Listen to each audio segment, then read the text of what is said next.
Hello and welcome to Sunday Live, number 225. Sort of rhymes. What's happening, people? What's going on out there? Well, I didn't mentally prepare myself to push the go live button, but I guess I am, so I better be on it. What are you guys talking about? Show 225 says Naive Steve. That's right. That's a quarter of 1,000. Show 1,000. Oh my God, will we make it that far? Who knows? Joe Harvey says, Dad, it's Father's Day, isn't it? It's Father's Day. Yes, I'm right about that. So happy Father's Day to all you fathers out there. What up, Thornbird, says Paul. Stephen Douglas says, happy Father's Day. Agreed. Could I beat George Lynch in an arm wrestle? I don't think so. I think George would probably kick my ass. George is in pretty good shape. And, George, let's give George some credit for, like, that dude is the picture of aging gracefully. You know, he's playing his ass off. He looks fantastic. He's funny. He's sharp as a tack. George Lynch wins, man. He's living his best life. And what else? He borrowed my Germino a little while ago and did some recording with it. That one right there, the red one, and recorded a bunch of solos with it on something. He's got every amp on the sun. He's recorded some of the greatest, cool, dirty rock and roll tones ever, and he borrows my amp. I'm honored. And some of you are going to make jokes, I bet. Like, did you get it back? Well, I got it back. Oh, man, he's a good guy. Here's a good, kind of a little bit off the beaten path kind of, we've seen Kate Bush recently having a moment. I love that. So I was trying to figure that out this week because I wasn't totally hip to what was going on with that, because she's got like a #1 hit with Running Up That Hill in a bunch of countries like in Europe, and it's doing well here. It's a TV show or something that it's in, right? It made the song just take off again. I saw somebody estimate that she's making about 250,000 pounds a week right now off of a song that was a hit in it was the 80s, right? It's a great song. She was a awesome visionary artist. That's probably my favorite Kate Bush tune, but it's just because I don't know too many more of her songs. I love the duet with Peter Gabriel is amazing. I mean, what a tune, man. That's crazy. Don't Give Up, right? Is that what it's called? That was such a cool tune. But anyway, my sister was a big Kate Bush fan as well growing up, which is interesting because my sister was a metalhead. So she was all about, Metallica and stuff, and then was a Kate Bush fan as well. So she had a wide range of tastes, I guess.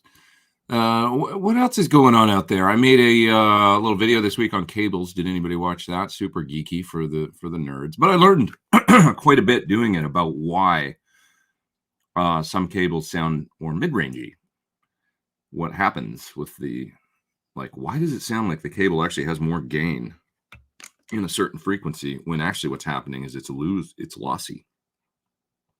And of course, if you haven't watched it, spoiler alert, I'm spoiling it now, but it's like you're pushing the resonant peak of the cable right before the high end roll off lower, and that makes it sound sort of more accentuated in, say, the 2K or 3K range. You can give it more of a bump in the mids, an apparent bump in the mids, I guess, when you push that little peak lower.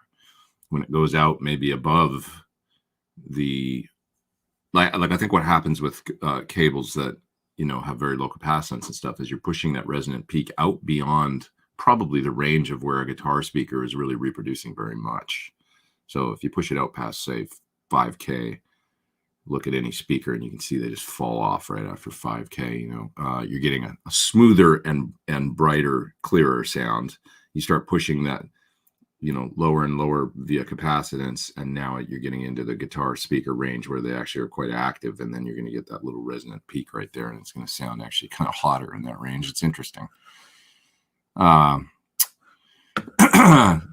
Lauren asked me to check out the video that Rick Biato did with excuse me, Rick Biato did with Phil X and with Bumblefoot on reimagining the Back in Black solo. And so I gave it a little listen today. I didn't get to watch the whole thing, but I got the gist of it, I think, and watched everybody's solos.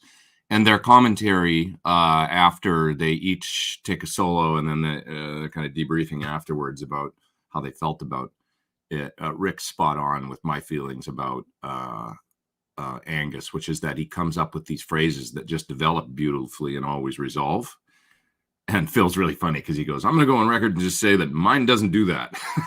His version of a reimagined Back in Black solo was really funny.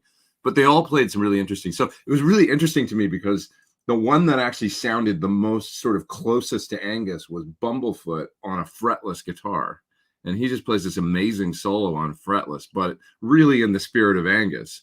And it kind of sounds like fretless guitar sort of sounds a little like slide at times.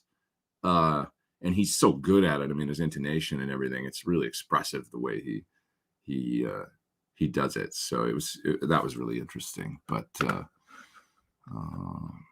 I quite enjoyed it, and their take on it and stuff. And by the same token, Phil's right when he says in the video, he says it's just really hard because the original solo is so ingrained in your head. And then when you're trying to come up with something else, you just sound kind of like the guy at the bar, just jamming over Back in Black. So you want to put some of yourself in there so that there's, it was interesting. I enjoyed listening to it.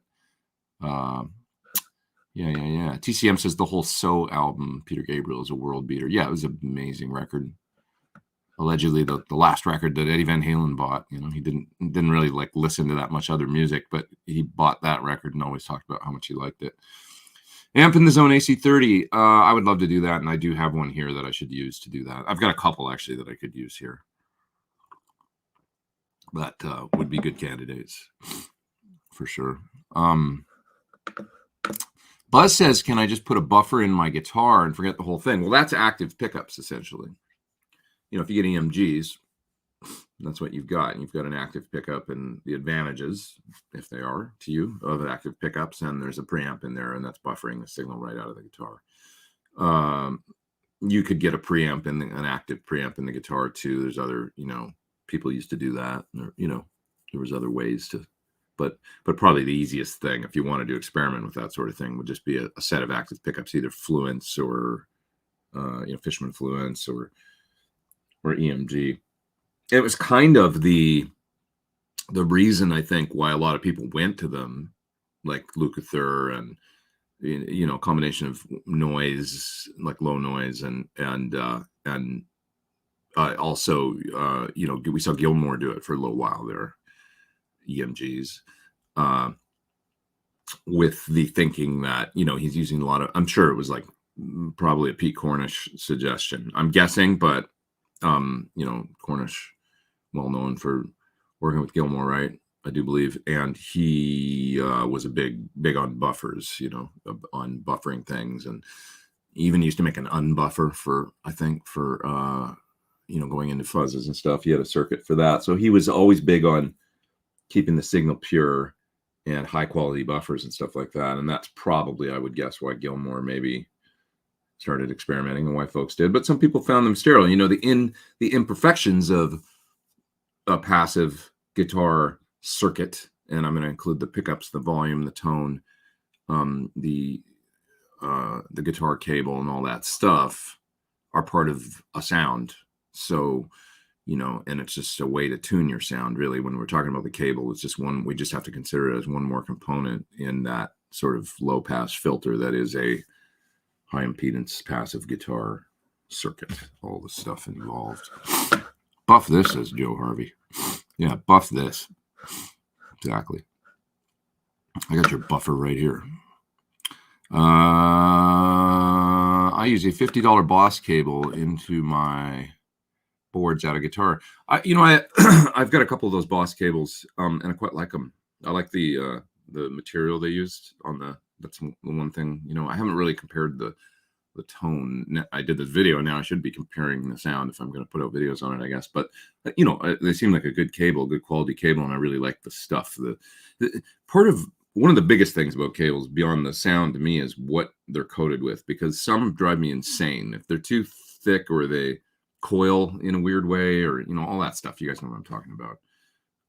If they slip on a stage, if you stand on them, that's a drag. If they're just like your feet fly out from under if you happen to step on the cable. Yeah. So Joe Harvey wants to say that Ben's doing a Father's Day show tonight with his father. That's interesting. So everybody check that out this evening. Ben's always got a show on Sunday evenings. Okay.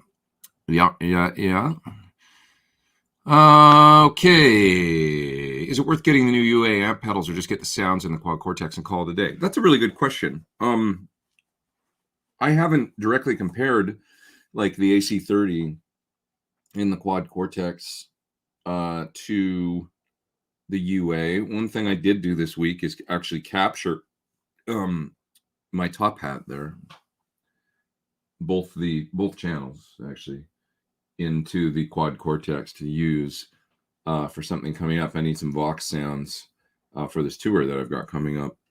And so I was going to show you guys, like, I don't know if I can do this easily. Probably not. Easiest thing is probably to take a photo rather than try and hold this board up that's all plugged in. But I was going to show you guys what I'm doing for the tour, actually. So I'll take a picture. I'll show you what I got going for the moment. But why don't I turn on the quad, actually, and then I can, I'm going to get a ground loop if I do that. Here, I'll plug these. Talking about your fuzz and your ground loop buzz. Okay. I want to take a picture of the screen when it powers up here so that you can see it. And I'll show you what this little board looks like. There's a lot of fly stuff that's happening on this tour I've got coming up. So I'm going out with a band, Five for Fighting, who I haven't toured with in 20 years. So I'm really excited to go out and do that. And it's happening in a few weeks. And, and we're going to be like in, I guess, kind of heartland. And I mean, it's mainly like Pennsylvania, Wisconsin, Illinois, sort of Midwest, a lot of dates, a little bit in Oregon, Minnesota, I think. And it's going to be a lot of fun. I really like John Androzek a lot. He's a really nice guy, and I've had fun touring with him in the past. So been working hard learning all this music. But anyway, it's a lot of fly stuff.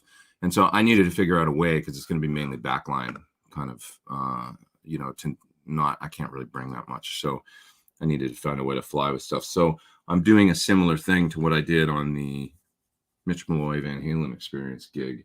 And I will show you kind of what I'm doing here. Matter of fact, I think there's a way that I can actually just share let me see here, share a video file, share screen, share slide. Whoops. I think there's a way I can share this photo. Let me see if I can airdrop this photo to my computer, and I can share it with you guys.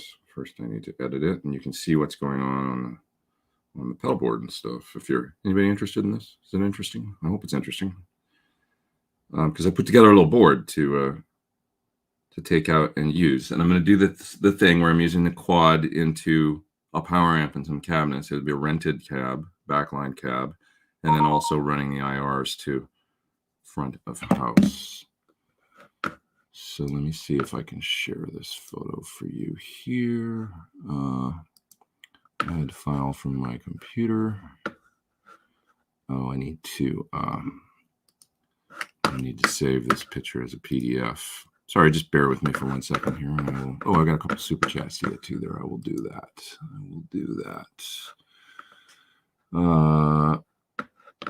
Export as PDF to, let's see here.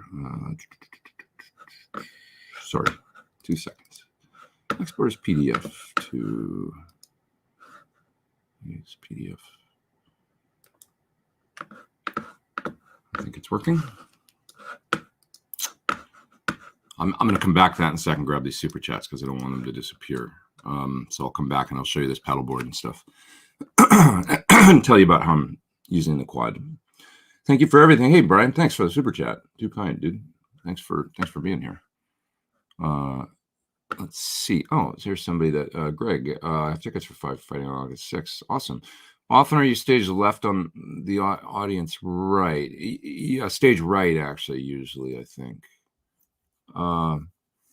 That's generally where I've been when I have played with them. They usually put the bass on the hi-hat side. So, John's usually got a grand piano, middle and stage, and bass. Me, that's what I've done in the past. So, are you coming to Pennsylvania? Please say it's Philly. It's not Philly. The dates, if you just Google Five for Fighting Tour 2022, you will find them. But I don't think there's a Philly date. It's smaller, markets generally, I think. So I think it's mainly kind of theater shows and stuff. And there's also some kind of state fairs and stuff, that sort of thing. Nothing festival wise, but I know there's one date listed with Verve Pipe. That's interesting. So it should be really fun. Did I miss one more super chat? I think I may have. Sorry, I didn't really address this one because I got off on a tangent. But Simon talking about amps in the zone AC30. Yeah, thanks, man, for the super chat. And I that's a natural, and I should really do it. And it might be interesting to actually do like a newer AC30 in conjunction with doing an old one or a couple old ones and compare them all. A little like that video that Rhett did with Rick Biato on orange amps. I found that really a good video. Like it was just so, I learned a lot from, it's always great when, there's like a direct connection to like, okay, this is the orange that I would want if I got one, this model, and the other ones I'm not really interested in. There we go. Ben put up a little link there for fiveforfighting.com/tour. So you can see the dates. Okay, now I was going to try and share this photo. So let's see if it worked here. Slides. Your computer. Upload. Just looking for the PDF here. I just added today at noon. There it is, I think.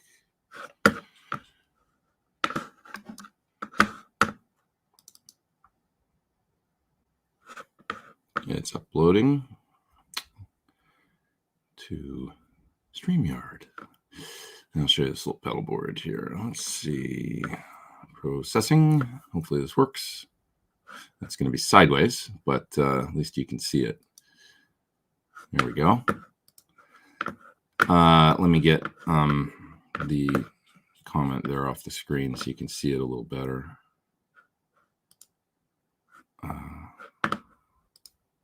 Okay. So it's sideways. Sorry about that, but I did the best I could. I managed to get that far. So you can see that I've got one of those, I believe it's called the Temple board. And the things are still changing on this little board, but basically what I've got there is a polytune, because I like to have, first of all, the polytune, I like to have a dedicated tuner, mute. You can do the thing where the tap tempo, you can see the button that's lit up green there on the quad cortex. That's tap tempo as well as tuner. And you can mute there, but you got to hold it for a second and then the tuner comes on and all that stuff. With the polytune, I can leave the tuner active all the time. So you can actually like kind of tune even when you're playing a little bit. If you have to, just hit an open string. And it's an instant mute. And it's just, I love the tuner, the polytune. It's a great tuner. It works really well. And a nice thing about it is that you can run it either buffered or true bypass, which is great. You can pick. It's so cool. It's just a little toggle switch on the side. And I'm running it in true bypass because the next pedal that I'm hitting is the 65 color booster. And that's a really, really nice, no longer available Rangemaster style pedal. Just a terrific sounding Rangemaster style boost that I really enjoy. Now, the reason I got that on there is I don't want to spoil it, but I need a little Brian May action for something. So what's happening is I captured like I say, I'm using the captures from the Top Hat King Royale here, both the top boost channel and the normal channel over here. which does a really, really great. I had to do a mod to the channel in order to get it to do what I needed it to do. But it's basically a normal channel on an AC30, which is just a gain stage straight into the power amp, right? Like that's all that they are. And then with this push-pull here on the amp, where's the push-pull? Oh yeah, it's on the volume. The push-pull, I can actually disable it's got this tone control in line that is a really nice feature on the top hat, but it's not on an original Vox, the tone control. So sorry, you guys can't even see what I'm doing with my arm there because the thing's so small. I realize I'm just little on the screen over there. Sorry. But anyways, it's a normal channel of an AC30 with a volume control and a tone control added to the circuit. And the original Vox AC30 doesn't have one of those tone controls. It's just, it's a volume control, and all you get is the cut on an AC30 to vary the tone, right?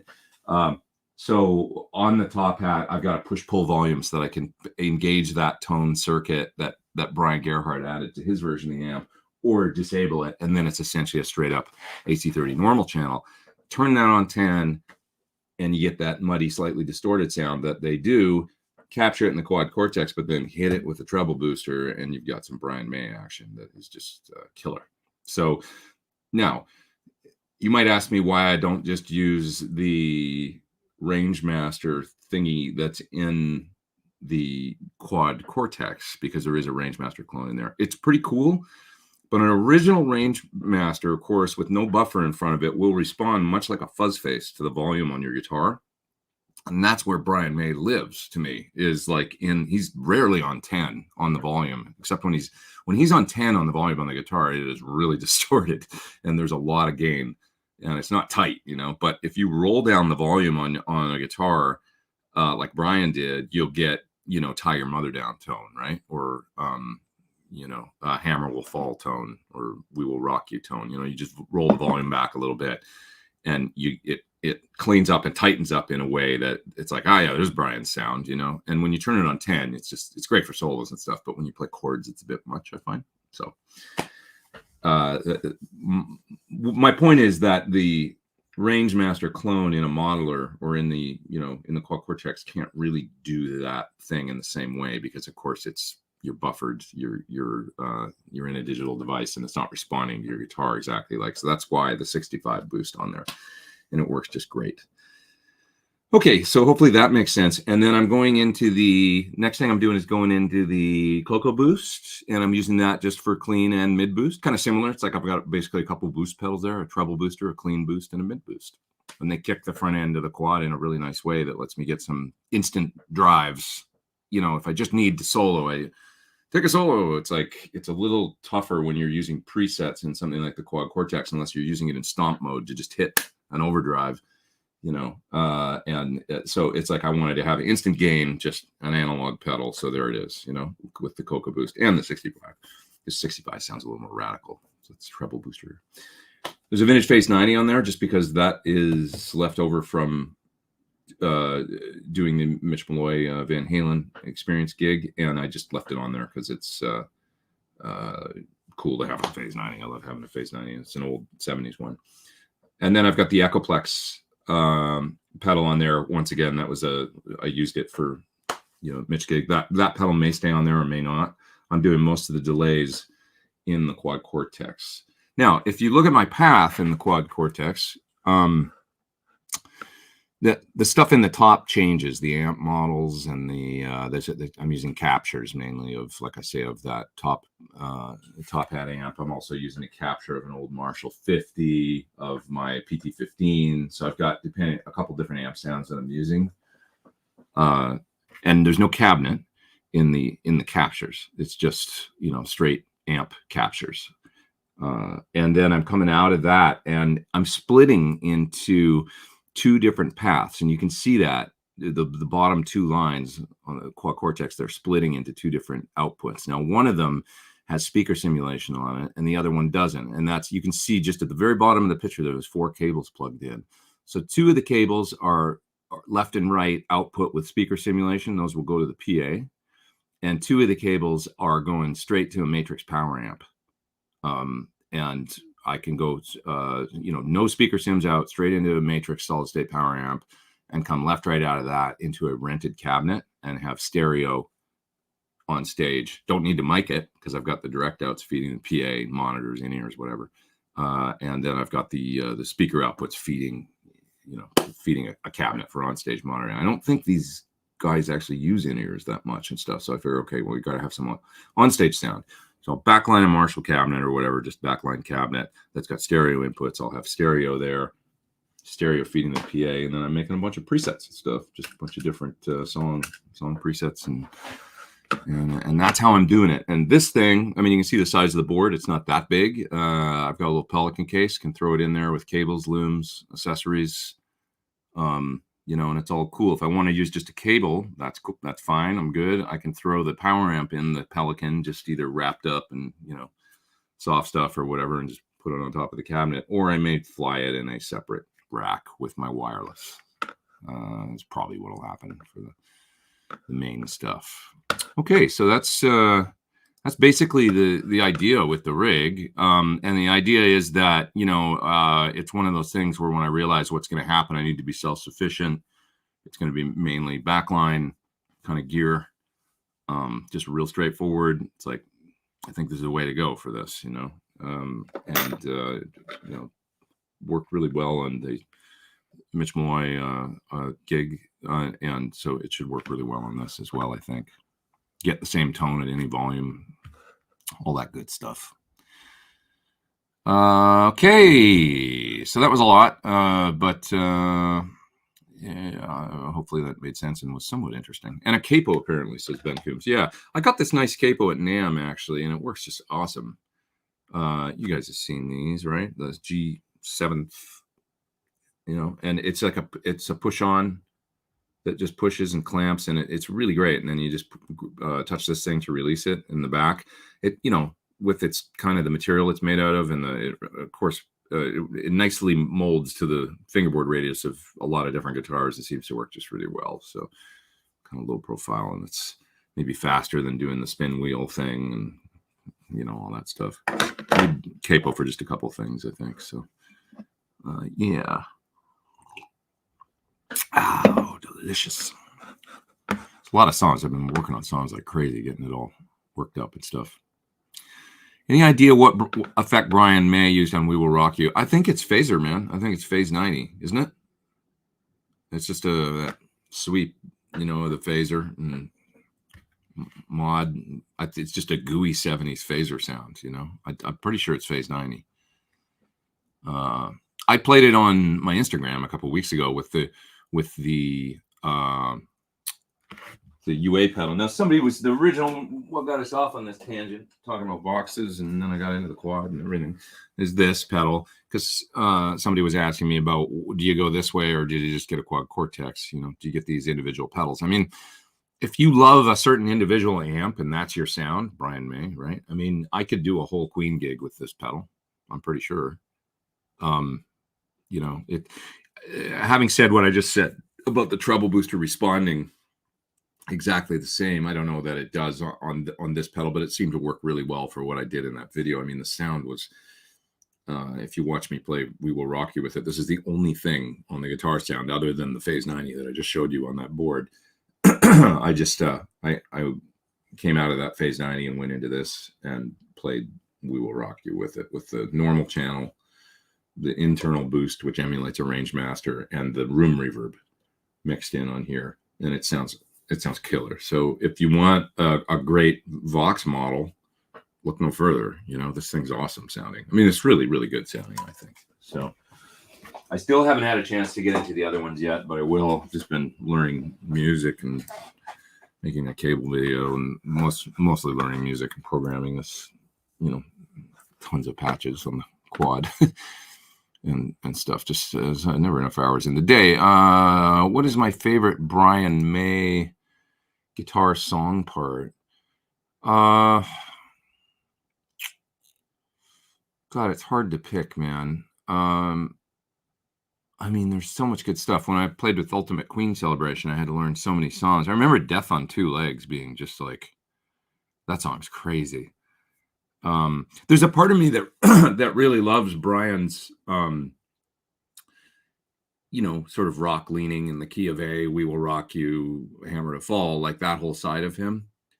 You know, or Tie Your Mother Down, that whole, you know, Everything's in A, kind of all those tunes. And you can tell that the songs where Brian wrote the riffs, you know, on guitar, and it's got this great, I mean, the solo on and Tie Your Mother Down, the you know, he's like, it's just such a good solo. Perfectly phrased, and it's a little like we were talking about Angus earlier, you know, the way those guys used to play lines, and then the way the solo would naturally progress, and then it, you know, the slidey thing at the end, you know, it's just, it's got a real arc to it, that solo, that's just perfect, just like the Back in Black solo. There's a lot to be said and a lot to be learned from that, because, you know, solos like that, they resonate with regular listeners, not just guitar players. You know, they're just part of the song. And, you know, a lot of people may not even, you know, when they were, you know, they might go, is that a keyboard? They don't even know if it's a guitar necessarily, or something, you know, they just hear it and it's music, and it's like, well, that's cool, I like that, or I don't, you know. And those solos really are, you know, the way these guys used to do things. Brian never does a bad solo, says Julian. Yeah, I mean, his lead playing, you know, it's so vocal, and the way he phrases. One of the things I love is, you know, the ascending licks in Bohemian Rhapsody. The way he kind of drags the phrases as he's playing them up. They're not perfectly in time. They're more like sung like a singer, or sung, I say, but, you know, they're played like a singer would sing. With the phrasing is what's magic about Brian. The way he does that, it builds tension and builds an arc that's just so cool. Not so, you know, metronomic, and, you know, and it's really hard to do that, to make that sound good and not sound like it's just out of time. Why does it sound like it's groovy and emotional as opposed to sounding like out of time and sloppy? It doesn't. It sounds perfect, but it's not necessarily tight in time. It's a magic ability to be able to do that, phrasing wise. So anyways, what I was going to say about it, I'm so long-winded today in my thoughts, but what I was going to say, like the I love that side of Brian May, you know, the A chord bluesy riff side, but then I also love his side that was obviously where he was, you know, Killer Queen, you know, where he's, you know, that was obviously something that Freddie came up with, and he's weaving his thing in and around Freddie's the man on that. You know, he's obviously dictating the progression and stuff. And many times the keys will be weird, you know, we're not playing an A anymore, now it's an F or something, you know, or it's modulating a lot, you know, in Queen music, and it's not guitar keys, but Brian finds his way around that, you know. Great guitar players, they had the ability to do that, you know, in a really beautiful way. Alex Lifeson's similar, you know, the way that Alex would play. You know, when we think of something like Fly By Night, you know, guitar based, obviously started as guitar songs. And when Alex when we got into the 80s, and it was more like Red Sector A and these Rush songs, you know, that were obviously Geddy was getting into synths, and there was stuff driven by that a lot. And I remember him being kind of upset about that and saying, like, why do I have to find my place all of a sudden in this band where I'm fitting around your keyboards, you know? And there was maybe a little bit of intra-band tension around that time, even amongst best friends, you know. But still, one thing that I love that Alex did is he did it. He found his way around that, and he was brilliant at it, you know, at weaving in his thing around. You know, Every Breath You Take is that. Like, I heard the whole song was done, and then what's Andy going to do? Because there's this whole progression and everything's on there already. He comes in and comes up with that brilliant arpeggiated part that wasn't actually part of the song, you know, or part of how the song. You know, it evolved into that when he came up with that part. So when I think about Alex, I think he did a lot of that in the, you know, early through late 80s Rush, where he had to kind of fit around what Geddy was coming up with, I think, many times, and find his, you know, place sonically and stuff. You know, there was songs that when I think about New World Man and stuff, very simple, cool guitar parts, it's like that must have maybe started on the guitar. I think I heard they tracked that song, New World Man, in one day, maybe wrote and tracked it. Like, it was very, very, very fast the way it came out. And then it ended up being a single, I think. And it's a really cool Rush song because it is so simple, which is maybe rare for them. But who's singing for Queen? Adam Lambert, I do believe. Yeah. His tone on Killer Queen, absolutely amazing. Tone and phrasing, right? Like just, I mean, influenced by horns, right? Because he talks about that a little bit. What's that? Is it the Queen classic albums? One of the classic albums, I think is where he, talks about that one song where the guitars sound like clarinets, and how he was going for like no attack and kind of like this. But when you hear that, it sounds like a trombone slide, kind of like I think that's what he's heavily influenced by. This is a thing about the guitar players of that era, because rock didn't exist right before the 50s. And so they are all born in the 50s, all these guys. And, or maybe the late 40s even, when we think about, Beatles and mid 40s, late 40s, and it's such an interesting time because rock was coming out of nothing. It was evolving out of, but there was something, which was like with Brian, you hear these influences, maybe big band and stuff and horns and things like that coming through, because that's probably what he heard growing up around the house, when he was young, and that got into his playing, that kind of phrasing and stuff. And when I think about a lot of the players from Tony Iommi to Brian May, and certainly, in the Beatles weren't afraid to let a lot of outside influences in and things that, they weren't coming from rock. They were coming from other stuff. Rock didn't exist. They made rock. So it's like, they turned up the amps, got the distortion, got loud, and then used these influences that were coming from so many other places, and I've talked a little bit about that in the past, but I do find it really interesting, because it's like, when all you're influenced by is rock, you end up sounding like a sort of distilled down version of rock, and we get, bands that kind of sound like other bands that came before, but maybe not quite as interesting because it's not as diverse, the range of influences. So it's really cool to let some other sounds in and maybe, open up your mind as a young players, for sure, to doing things in a different way, and approaching the instrument differently. And we've seen a lot of that, with when I think of Yvette Young, I mean, she plays like in such a unique way, and wasn't really aware of a lot of music that I knew, growing up and stuff, when you talk to her about music and the things that she's into and stuff like that, and picked up the guitar and just kind of like didn't really know, had a training, classical piano training, really strict, and, violin training, really strict. And then picked up the guitar completely unaware of actually how to play guitar, but had a very, very musical mind and a basis that, came from classical and everything. And I find Yvette so interesting because I think she's kind of like Eddie Van Halen, like without knowing anything about Eddie Van Halen. She's kind of like Eddie Van Halen, where he had a classical upbringing, real strict and stuff, and then picked up the guitar and just applied all of that to the guitar and being self-taught, basically. Isn't that interesting? Because she kind of did the same thing. And what did she end up doing? Tapping, a lot of tapping, like Eddie did. Played it like a keyboard, really. Well, I can do this, and I can do this. And if I tune the strings different, I can do this. And, and with that, that mind, it's all in there. She knows the sound she wants to make. She just needs to find it on the guitar. Well, if I retune this string, then there it is. And if I tap, and I use these effects, and just not really like coming at it from like she just kind of did a completely different thing than what most of us do, which is like, learn Randy Rhoads and Slash and Eddie Van Halen solos, and then do our own thing, and it ends up sounding like maybe not, you know what I mean? So I'm not saying that you can't do it that way, but anyway, I just think a lot about this stuff. So Joe says he loves Britney Spears. I love Britney Spears. Come on, man. Toxic. That was my dirty pleasure when that came out. It's like, this song is bad ass. Toxic.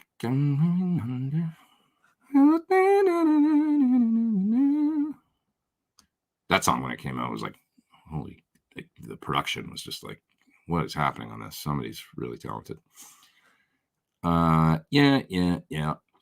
Well, here's a super chat from John McClane. Are you the John McClane from Die Hard? John McClane. Have a couple drinks, have some laughs. Oops. How did that happen? lost my super chat there. There we go. Just curious, with your switcher, the Musicom Lab, did you ever reorder the loops? No, I never did actually. I know I can do that, and I've never done it.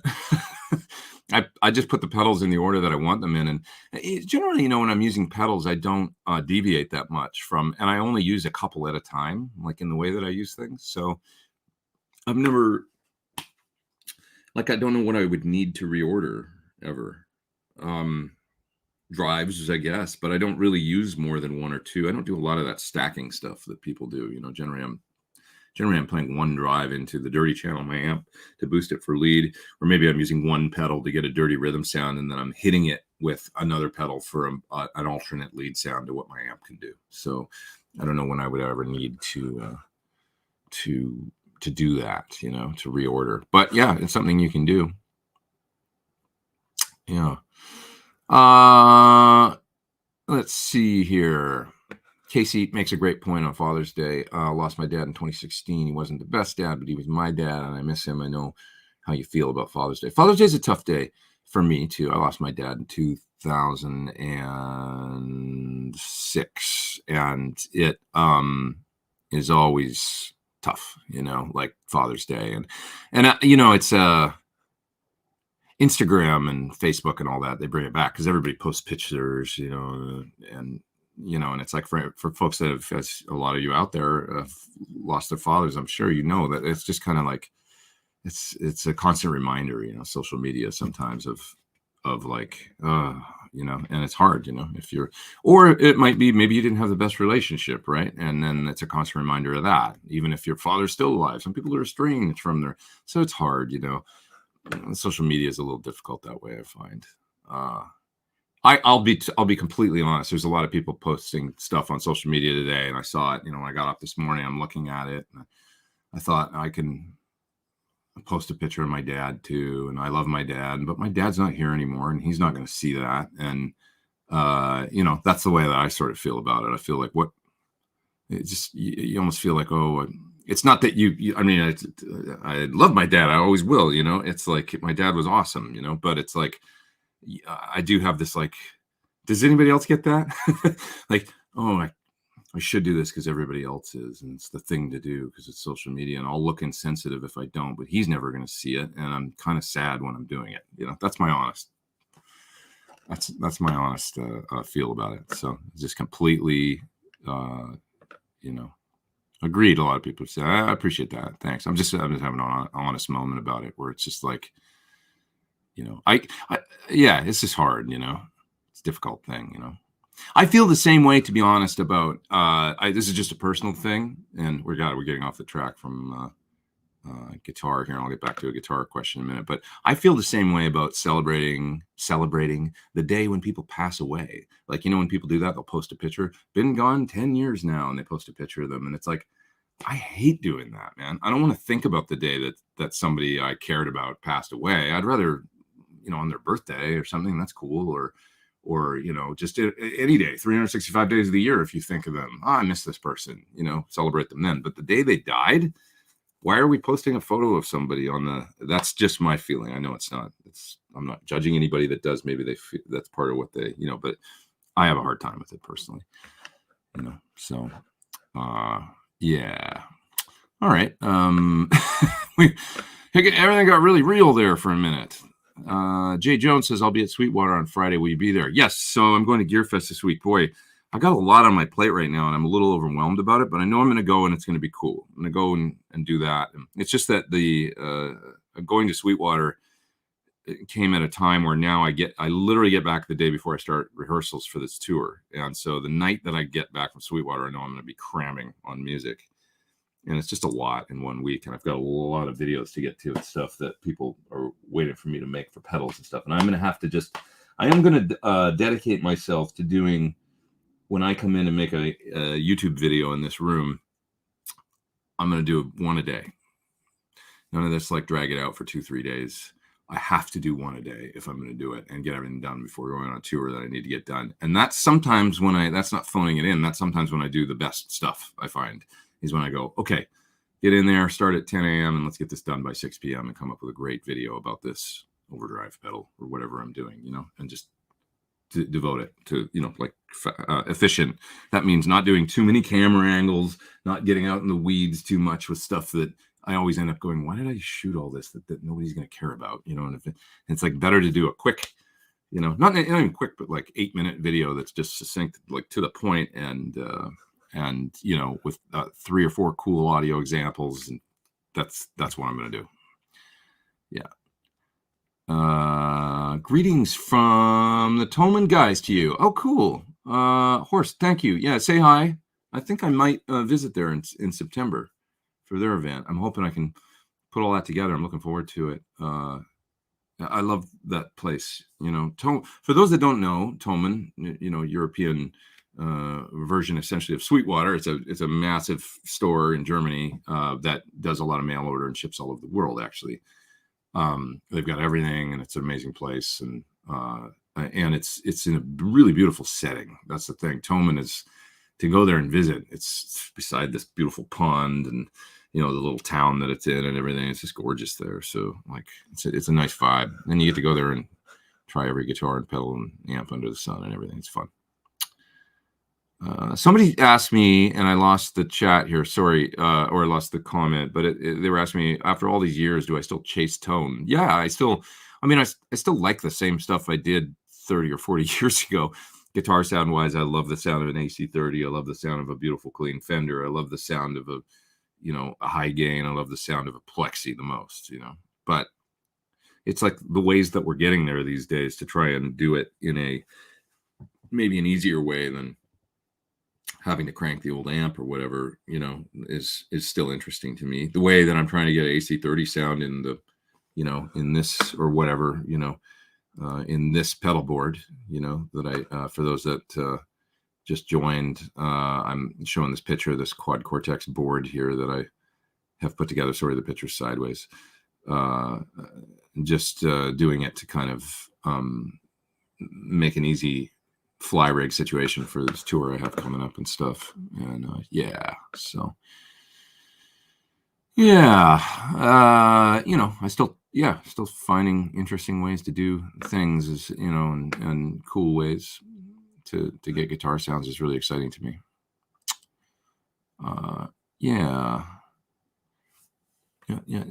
Okay, what else we got here?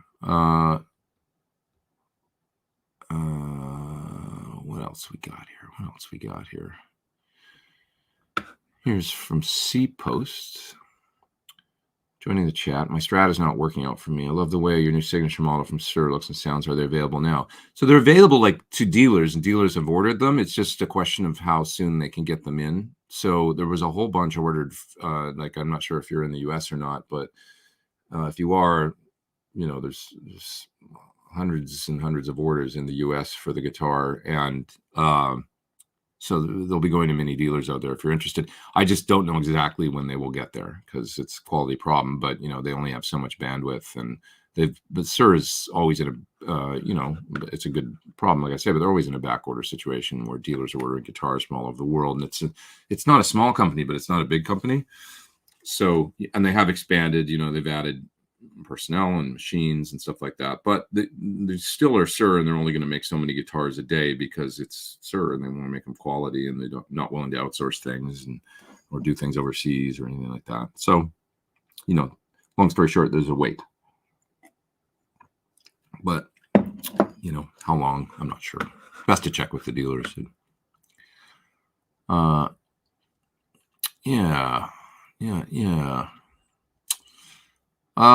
Okay, what else we got here? Let's see. Sir had some long wait times even before the pandemic. Yeah, I mean they do the best they can, but they do have a wait for their instruments, that's for sure. So, the best people to ask about the length of if you do a custom build with them is your dealer. They will be in the loop, and they will know they'll have a date, when their instruments are supposed to be finished and stuff, and the target date and stuff, and when they're going to get them, they can tell you. Have you ever built a guitar? Yeah, a number of guitars. Never, I've never built from scratch a neck. I built from scratch a body. and done the final sort of, had it cut out and stuff on a, whatever, you go to the local wood shop and cut a shape on a bandsaw. And, I did, like, when I was 16, I did a Jackson kind of knockoff, the dinky body, which is kind of like, ironically, like my current signature model. I think it's a very similar shape, but, with the more squared off edges, and had that made out of poplar and all cut and everything. And then did all the sanding and stuff, and then had an auto body place paint it in this crazy awful yellow color. And then I got a neck from, I think it was a Canadian guitar company that it had a hockey stick Charvel style headstock on it, and was it's a very 80s slicky super strat with a single humbucker. I got an Ibanez Edge tremolo for it. I don't know why I did that over a Floyd, but I did. It was a black Ibanez Edge, black humbucker with a ring, and a rosewood board maple neck with a black Charvel style headstock on it, and black Schuller tuners, and I put it all together and stuff and used it. It worked. It was cool. Wasn't that cool, but it was pretty cool. What the hell ever happened to that thing? Like, when I think about guitars now that I had then, like, I have no recollection of what I did with it, where it ended up. I would love to have it now. I wonder if it still exists, or if it was parted out, or ended up in a landfill somewhere. Who knows? But anyways, what else? That Peach Guitar place looks cool. Peach Guitars is an amazing shop in the UK. Really nice. In kind of out a little bit out of, like, it's in south part of England. It's not super close to London, I don't think. Can't remember exactly where it is, but I've been there twice. It's a really cool looking. Looks kind of like a saloon in there. Toman sounds like guitar heaven, says Surfy. It really is nice. Yeah, it's a nice facility, and it's, the guitar room. What's interesting about Toman is it's not just the guitar stuff though. Like, you go there and you'll never go to another place where they have more tubas. You can walk into a room of tubas that's like the size of this whole building that I'm in. It's just like incredible. Like wow, or the pianos. I mean, like, if you play piano and you go into the floor there with the acoustic pianos, it looks like a car dealership size showroom just full of pianos. It's amazing. So walking around Toman's really cool and interesting and fun. It's really interesting. Yeah. Yeah. So, okay. What else we got here? Oh, I have your new Sir on order. Thanks, man. Bought the first. Wow, it's amazing. Thank you. Own 10 Sirs. Your models are the best. Thanks, man. I hope you like it. I hope you dig a lot of people are excited about the neck, the new neck shape, and I'm happy about that. And the width. It's a little wider than, the standard would be 1.650, and this is 1.687 or something. It's just ever so slightly, wider neck that a lot of people seem to be like, oh, finally you can get this on a guitar and not have to custom order it. And I didn't know that that's a thing, that most of the necks, that would be a custom order. But it seems to be interesting to a lot of people. So I'm happy about that. Your silver Sir converted me. Killer. Thanks. Thank you. Yeah, I love the silver.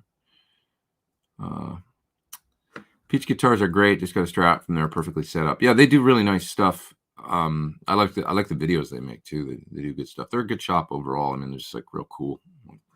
It's a great place. I like Guitar as well. It's another chain of cool stores in the UK. Peach and Guitar are the main sort of places that I've become aware of there, and Sir dealers and stuff. And they're both really cool. Jacket Peach is a ripping player. Yeah, he makes really nice videos. He's a good player. They do great. I love the videos he's done for my amp and stuff, the PT15, and it's really nice work. Yeah. Any hidden gem guitar shops you like in LA? One that I visited a while ago that's still there that I not a lot of people talk about, but it's really cool is I believe it's called, and it's confusing because you've got LA Vintage Gear now, and there's two of those. So the LA Vintage Gear is cool. Cliff's store is really nice. There's one in Burbank and one in Studio City. And Ironically, they don't actually do a lot of vintage gear. They're mainly like a boutique. They've got Park amps and I think like Red Play, like a bunch of different, Two Rock, and then like what are the guitar brands that they're doing? They've got Danacaster and like a lot of that kind of stuff, and then used, sometimes like R9s and Gibsons and Fenders, custom shop and stuff like that. Not a whole lot of vintage though, but they do have vintage amps. Sometimes like I've been in there and they've a pretty good selection of like old Marshalls or something. But it's a great store, really nice and fun to visit. But there is another store called the LA Vintage, and it might be LA Vintage Guitar instead of LA Vintage Gear, I think, or just LA Vintage. But it's on Van Nuys, and it's about maybe a half a mile south of Ventura Boulevard. Sorry, half a mile north. Excuse me, not south. If it was south, it would be in the hills. It's half mile north of Ventura Boulevard on Van Nuys. And it's a really nice shop with some vintage, some new, nice selection. Usually a nice selection of vintage amps. It's not a big shop, but it's a nice shop. And they've got cool stuff, good guitar repair guy there. And it's a nice hang. It's kind of like a, it's all wood in there. And they got a nice big leather couch and nice place to go hang. Nice acoustics in there. So check that place out. Just re-listen to you and John Sir on Tone Talk. 8 hours. I don't think it was 8 hours, was it? Ever think of having John on for Sunday Live? Well, I have. He's actually been on with Kevin. And I would love to do it again, actually. We should do it. We should do another one where you guys can ask him questions and stuff. Don's been on a little summer vacation. He takes a trip usually once a year. So, and I believe he's back soon. So I'll hit him up, see if he's got time. Let's see. Matt asked a question about delays. Looking for a delay to sit somewhere between a DD3, but not as complex as a timeline. The Halo, that new Keeley, is pretty great. I would say it's pretty much smack dab right in the middle of those. Do I have it here? Yeah. Here it is. Let's see here. It's like that. So not a DD3, but you can store presets. There's no MIDI, but you can bang through your presets and store a couple different. If you use 3 or 4 different delays, this is perfect because you can store them in there. The presets, it's stereo. You can do mono with it if you want to too. If you want to. English language is so weird, right? If you want to. But I would say this is a real good in between. It's right in between the price too. I think it's $299. It sounds like a timeline, or like if you want to get the expensive kind of mod digital, it sounds like a rack delay. It's really good sounding, but you can do tape and analog style sounds with it too, with saturation and drive and all that. So that would be right in the middle in almost every regard. Another one, just another option would be maybe the DD200 from Boss. It does have MIDI, and it's like a lot of the sounds that you can do in the DD500 you can do in the DD200, but it's a simpler kind of pedal. So maybe look at that since you mentioned the DD3. Okay, let's head down to the bottom of the chat and see what you guys are talking about here. Got to see Brian Wilson at Red Rocks recently. I saw that. My friend Lauren was there playing as well with Chicago. Was that on the same show? Like, were they playing together? I hadn't figured that out.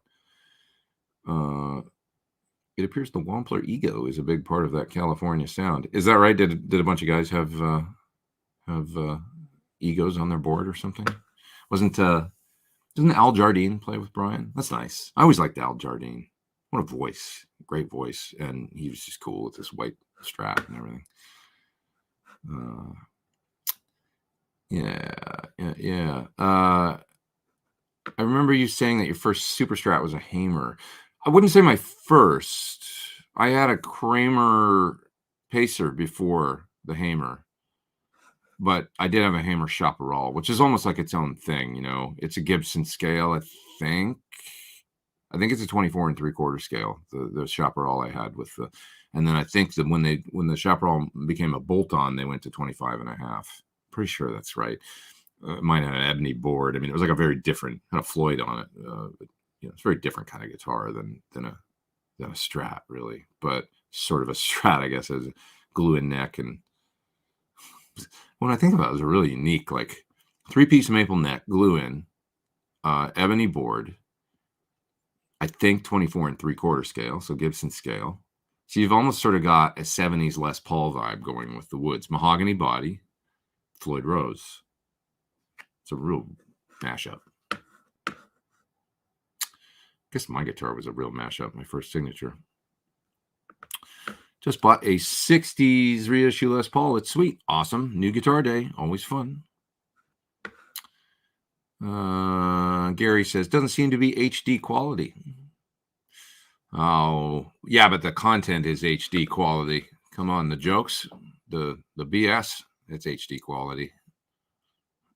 No, I don't know. See if switch on your browser or whatever, it might automatically, streaming. I'm sitting here looking at myself and I look clear as a bell. Boy, do I ever look good today. Damn. I'm just kidding. When I see myself now, I'm like, oh. Like all of you out there, getting older. What else? Yeah, secretly I've got it in 320p because I don't want you to see my complexion. No, I don't have that. I am broadcasting in 720 HD, which is the best I can do at this level of StreamYard membership.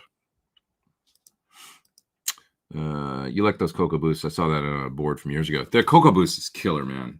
It's still like yesterday. I was like, what would fit? Because I had the EVH flanger right there, and the EVH flanger is also 18 volt. So I needed a pedal that takes like a drive pedal that takes. I don't need the flanger on this gig. So, but I did need. I'm like, I could use a boost of some sort or a drive. What will work? And I went like, does the Cocoa Boost work at 18? Yes, it does. You can run it from 9 to 18. Just the powers run for 18, and I just wanted something simple I could just pop on there. And it's the exact same size as the MXR flanger, right? This is on this board that I've put together for those that don't know what the hell I'm talking about. I've just got the Cocoa Boost there on the board. It just fit perfectly in the place where that was an MXR flanger was. For those that don't know, the Cocoa Boost is a Sir pedal. I think it's greatly underappreciated. I think when a lot of people think they want an overdrive, what they actually want is this. The mid boost, anybody out there that's tried one, the mid boost boosting into almost any crunchy sound is sublime and just sounds like, yes, that is the sound I was looking for. A lot of overdrives, like a pedal drive in front of an amp, has a fake sound to me, even though I like them. I like the Klon, I like the Tube Screamer, they sound cool, but it's not exactly like a dynamic. It's kind of a compressed overdrive sound, right? That's a certain thing. Hit the amp with the Cocoa Boost, it sounds like it's built into the amplifier, and it's like a gain circuit in the front end. It's just the closest thing that always sounds like it's. I remember telling John, like, when he made it into a Badger, the Cocoa Boost just sounds awesome. And I was like, you should just put this in the amp. And eventually he did build a boost circuit in, which is essentially, I don't know if it's a Cocoa, it's probably the MOSFET. I think it's the MOSFET boost that we did in the PT100, which is kind of a mid-focused boost. I think it's the same as the boost in the PT100. But anyways, I was like, yeah, just build this into an amp because it sounds so good. It just drives the amp in a beautiful way. So it's good stuff. Can we hear it? I'm not really set up for that here. Like, I don't have it's not really what I do on this show, but I would love to. I will make a video of this pedal board and I'll show you. That's going to happen. So I'll do a little, rig rundown of how I'm doing all this stuff. I talked about it earlier in the show, how I've got this for those that are joining late, but how I've got this board configured to hit both the PA as well as a power amp and rented cabinet on stage and kind of do my amp sounds. And it's, this is Fight for Fighting is a kind of an organic Americana sounding band. And I feel like it's sounding really great, even though it's a digital rig really. So those out there know my love of amps. Why am I not using an amp? Well, a lot of it is fly stuff. And it's kind of backline, and I can either backline amps and use a pedal board, or I could go this way and really have my amp sounds dialed in it's come far enough that I would rather do that. Like, I know some people out there would rather backline a deluxe reverb and then run their overdrives into it or whatever. Not for me. I don't know where that deluxe reverb's been. I don't know how reliable it is. Then feel like I'm doing what I just said. I'm using overdrives and stuff into a tube amp to simulate amp distortion because I really like the amp distortion.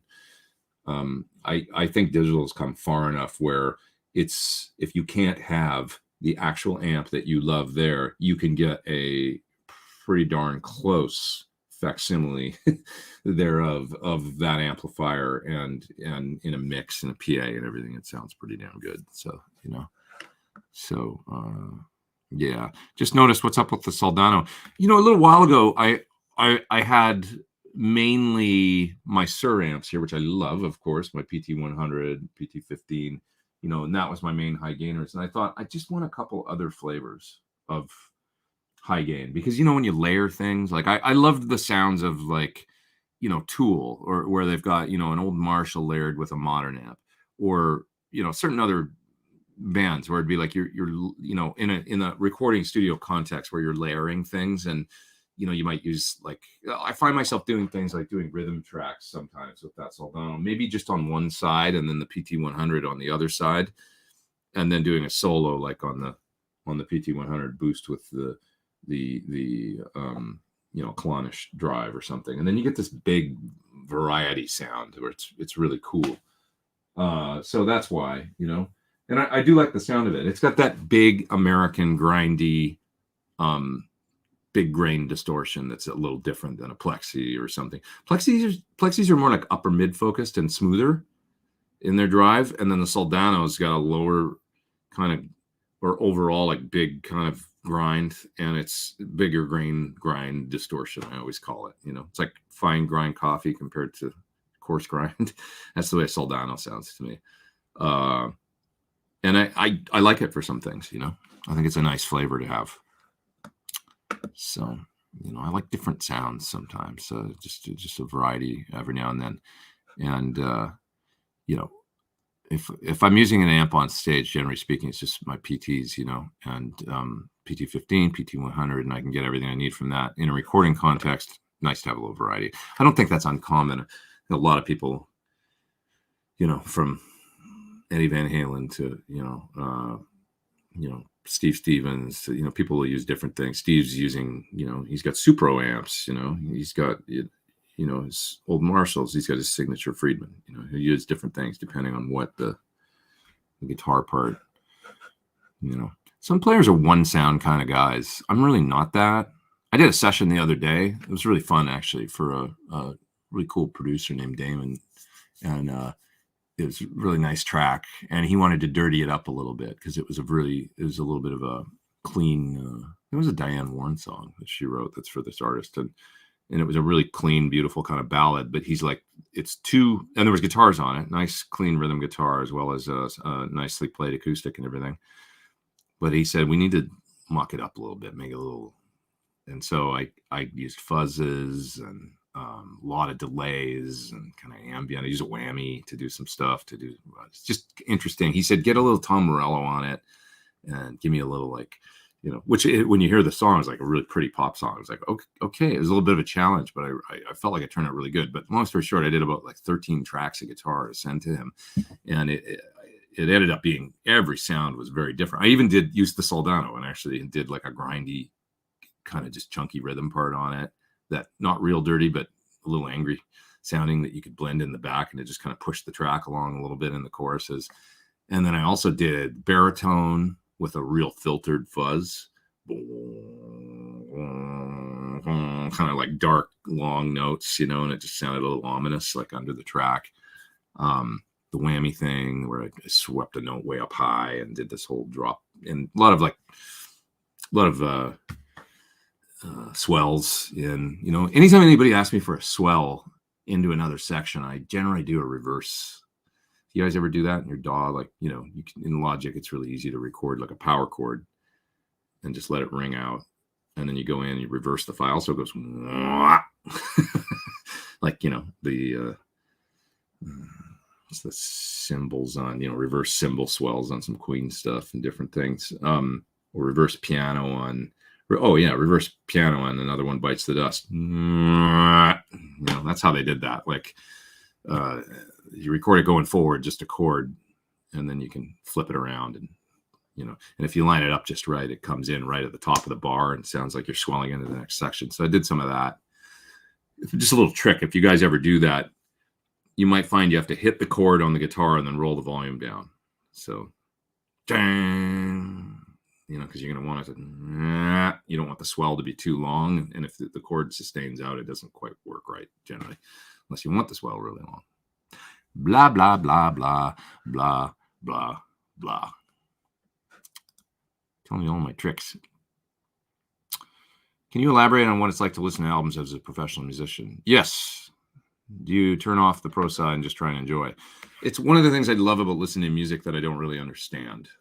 Or, like I say, watching a guitar player like a vet or something, because I don't really get what she's doing, because it's all finger style and tapping and in a different tuning. So right there, it goes out the window. How the hell is she playing that? Like, I love that. Even Soundgarden, was like that because of the tunings, it was like, how do they get that sound? Oh, everything's tuned to roots, fifths, that kind of thing. Love that, so I love when I hear things that I don't understand and I can't really analyze it, because it sounds like when you're a kid and you don't know what's going on, you just know it's cool. I love that. So, I still feel like I'm a fan and I can listen to things pretty readily. And music's changed so much, like electronic music and, people doing things in different ways, kids thinking about things in totally different ways. There's a lot of people making music now that have never touched an analog console, or, it's all plugins and all, and they're making music in different ways. So you're like hearing sounds and production. I'm like, what's that? How did they get that sound?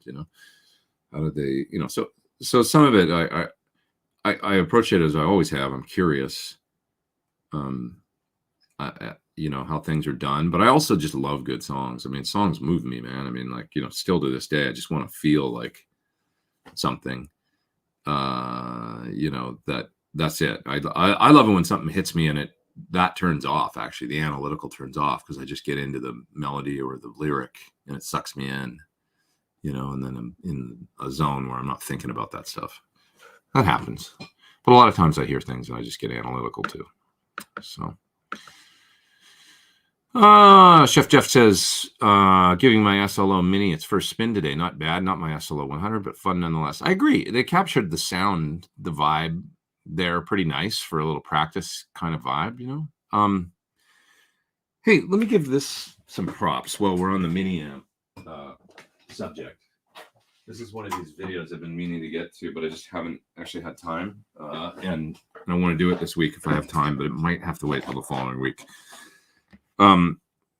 This fella, D. Kowalski, came up with these amps. You might have seen them in Guitar Player. This is a little tube amp. It's a little half-watt tube amp. And he's got two versions of it. And I agreed to make a video for it. It's just a little head that it's got a 16 or 8 or 4 and 8, 4 to 16 ohm output there. And a preamp only out. That's it. Plug it into a cabinet. These little things sound great. He's got two versions of them. One's got I'm not sure if this is the push-pull for clean. Yeah, this one's got a clean and a dirty. And for lack of a better, it sounds kind of like Boogie, I guess, like with a clean and then a kind of a MIDI high gain that sounds really cool. The other one is my favorite, actually. It's got not a lot of clean going on. It's more just a sort of JMP, as I understand it, sort of circuit. So Marshall-y kind of front end, and it's kind of grindy all the time. Think JCM 800 or something, but with a bit more gain on tap and kind of dialed in. It sounds really good, I have to say. Like, it's super fun for just sitting and jamming through a 112. Yeah. Friedman heard it as well, and he's like, sounds good. Like, the thing that we like, that Marshall-y thing. So kind of a fun little amp. It's not not exactly like the little solid state, it's pretty serious sounding, actually. I mean, you might be able to do like a decent recording with it. It's just a half a watt, one tube, I think 12AT7 or something, Arthur says Nuno is a one sound kind of guy. He's kind of a one sound kind of guy. Great player, but yeah, focuses on, I don't think he's very interested in gear and all that. And doesn't strike me as he would be, he's more like he's a very unique guitar player. Great guitar player. Does his thing. Let's see. Is the Ruby video? Oh, I didn't make a UA Ruby video yet. I see what you're asking, like a YouTube video, but I will. I'll do one maybe and try and use all of them or something, and make a song using the different ones with a few parts in it. That might be something that takes me a couple weeks to get to, though. But I was happy to knock out that quick little Queen video. You get the idea from that. I mean, it sounds, I think it's like, yeah, that sounds good. I think I was really happy with the way it sounded. Yeah. There's no power transformer, so isn't it just a pedal? No, it's an all tube. I mean, it's got a tube front end and a tube power amp in it. I don't know how. Maybe the transformer's inside. It's a 0.5 watt, so it's like tiny. I don't know how he did it. It's a good question, but it's a tube power amp. So, yeah. Let's see. There's probably not much going on inside. Maybe he was able to put it inside the box because it's kind of tall, the little box. Yeah, no. Okay. Is it hand wired amp for 0.5 watt? I believe it is hand wired. Yeah. I believe so. Well, on Soldano, do you ever use a pedal for work that sounds very similar to an actual amp live or recording? That Sinvertech, yeah, you bring up the Sinvertech. There's a pedal that he did, and Sinvertech has brought out so many different versions of the N5 that I get a little lost, to be honest. And I've done videos for them. He's a very talented pedal builder. But I do wish he would actually differentiate a little more, maybe with colors or the name of the pedal to, because there's a lot of different versions of the N5, and I'm not sure which one. But anyways, there's one I did where I said, is this a Soldano in a pedal? And it really is a good, if you want a Soldano sound in a pedal, it's excellent. It's got the full EQ and the whole 9 yards. And, he's a great, great builder, for sure. He knows how to make his pedal sound really good. I just think he should probably the color of it and the knobs, you know what I mean? Just a little bit more into that to kind of differentiate it, I think that's a good thing, even for guys like me that it's a good thing to make it real simple. It was part of what Dave Friedman did when he started Friedman and did his own amps, is he didn't want there to be, he doesn't even like, he's told me, gold panels on Marshalls. He prefers like other looks. Like he really likes, I think, the Dirty Shirley, the more silver. But he's like, I wanted to make it so people knew what it was. It was a Marshall-y sounding amp, that was just tuned to the way that I like it. And he did that with the original Friedmans, where it's like, there's no question what it is when you see it, And I think that was smart. It almost brands it by a familiar look, so that people know what they're going to get before they, I don't remember them. What's this about Mike Priest? When did Mike Priest become a thing, says Alan Craig. I don't remember them as being so important in the 90s, just plugged in the console. So I'll tell you exactly when it happened, when outboard Mike Priest became a thing. In the early 90s, you still had basically everything was analog. I remember the first time I saw a Pro Tools rig would have been 1995. There was a 4-track Pro Tools rig that somebody had around 95 at a studio I was working at, and he was just starting to get into it and use it for editing, this engineer. It's amazing how far things have come. But somebody posted a picture the other day. It was really interesting on the internet of the Wright brothers and then man setting foot on the moon, which was only 66 years apart. How far, people like technology took us in 66 years, from barely being able to, have a 30-second flight or 20 seconds off the ground to getting to the moon. It's just 66 years. So when we think about recording, it's kind of amazing too, what's happened in, even since the 60s is crazy. And then in the last, we sort of hit a peak, I think, where now with computers and stuff, like recording has become like about as processor intensive as word processing. For all intents and purposes, you can record an album on on an iPhone, I think these days, if you want to, that, you could use GarageBand or something on an iPad, if you wanted to. So it's kind of amazing. But anyways, point being, in the 90s, we still didn't do that, really. Digital recording for the masses kind of came in around, I want to say 90.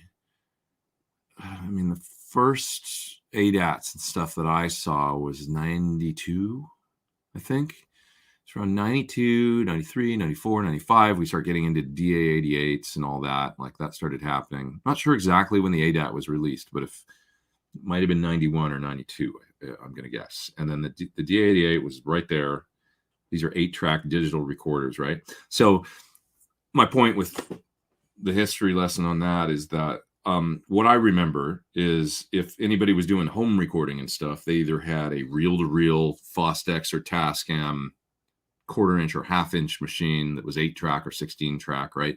Or maybe they just had a 4-track Porta Studio, or the 8-track, the 688 from Tascam, an 8-track Porta Studio on cassette. Those were not great sounding, but they worked.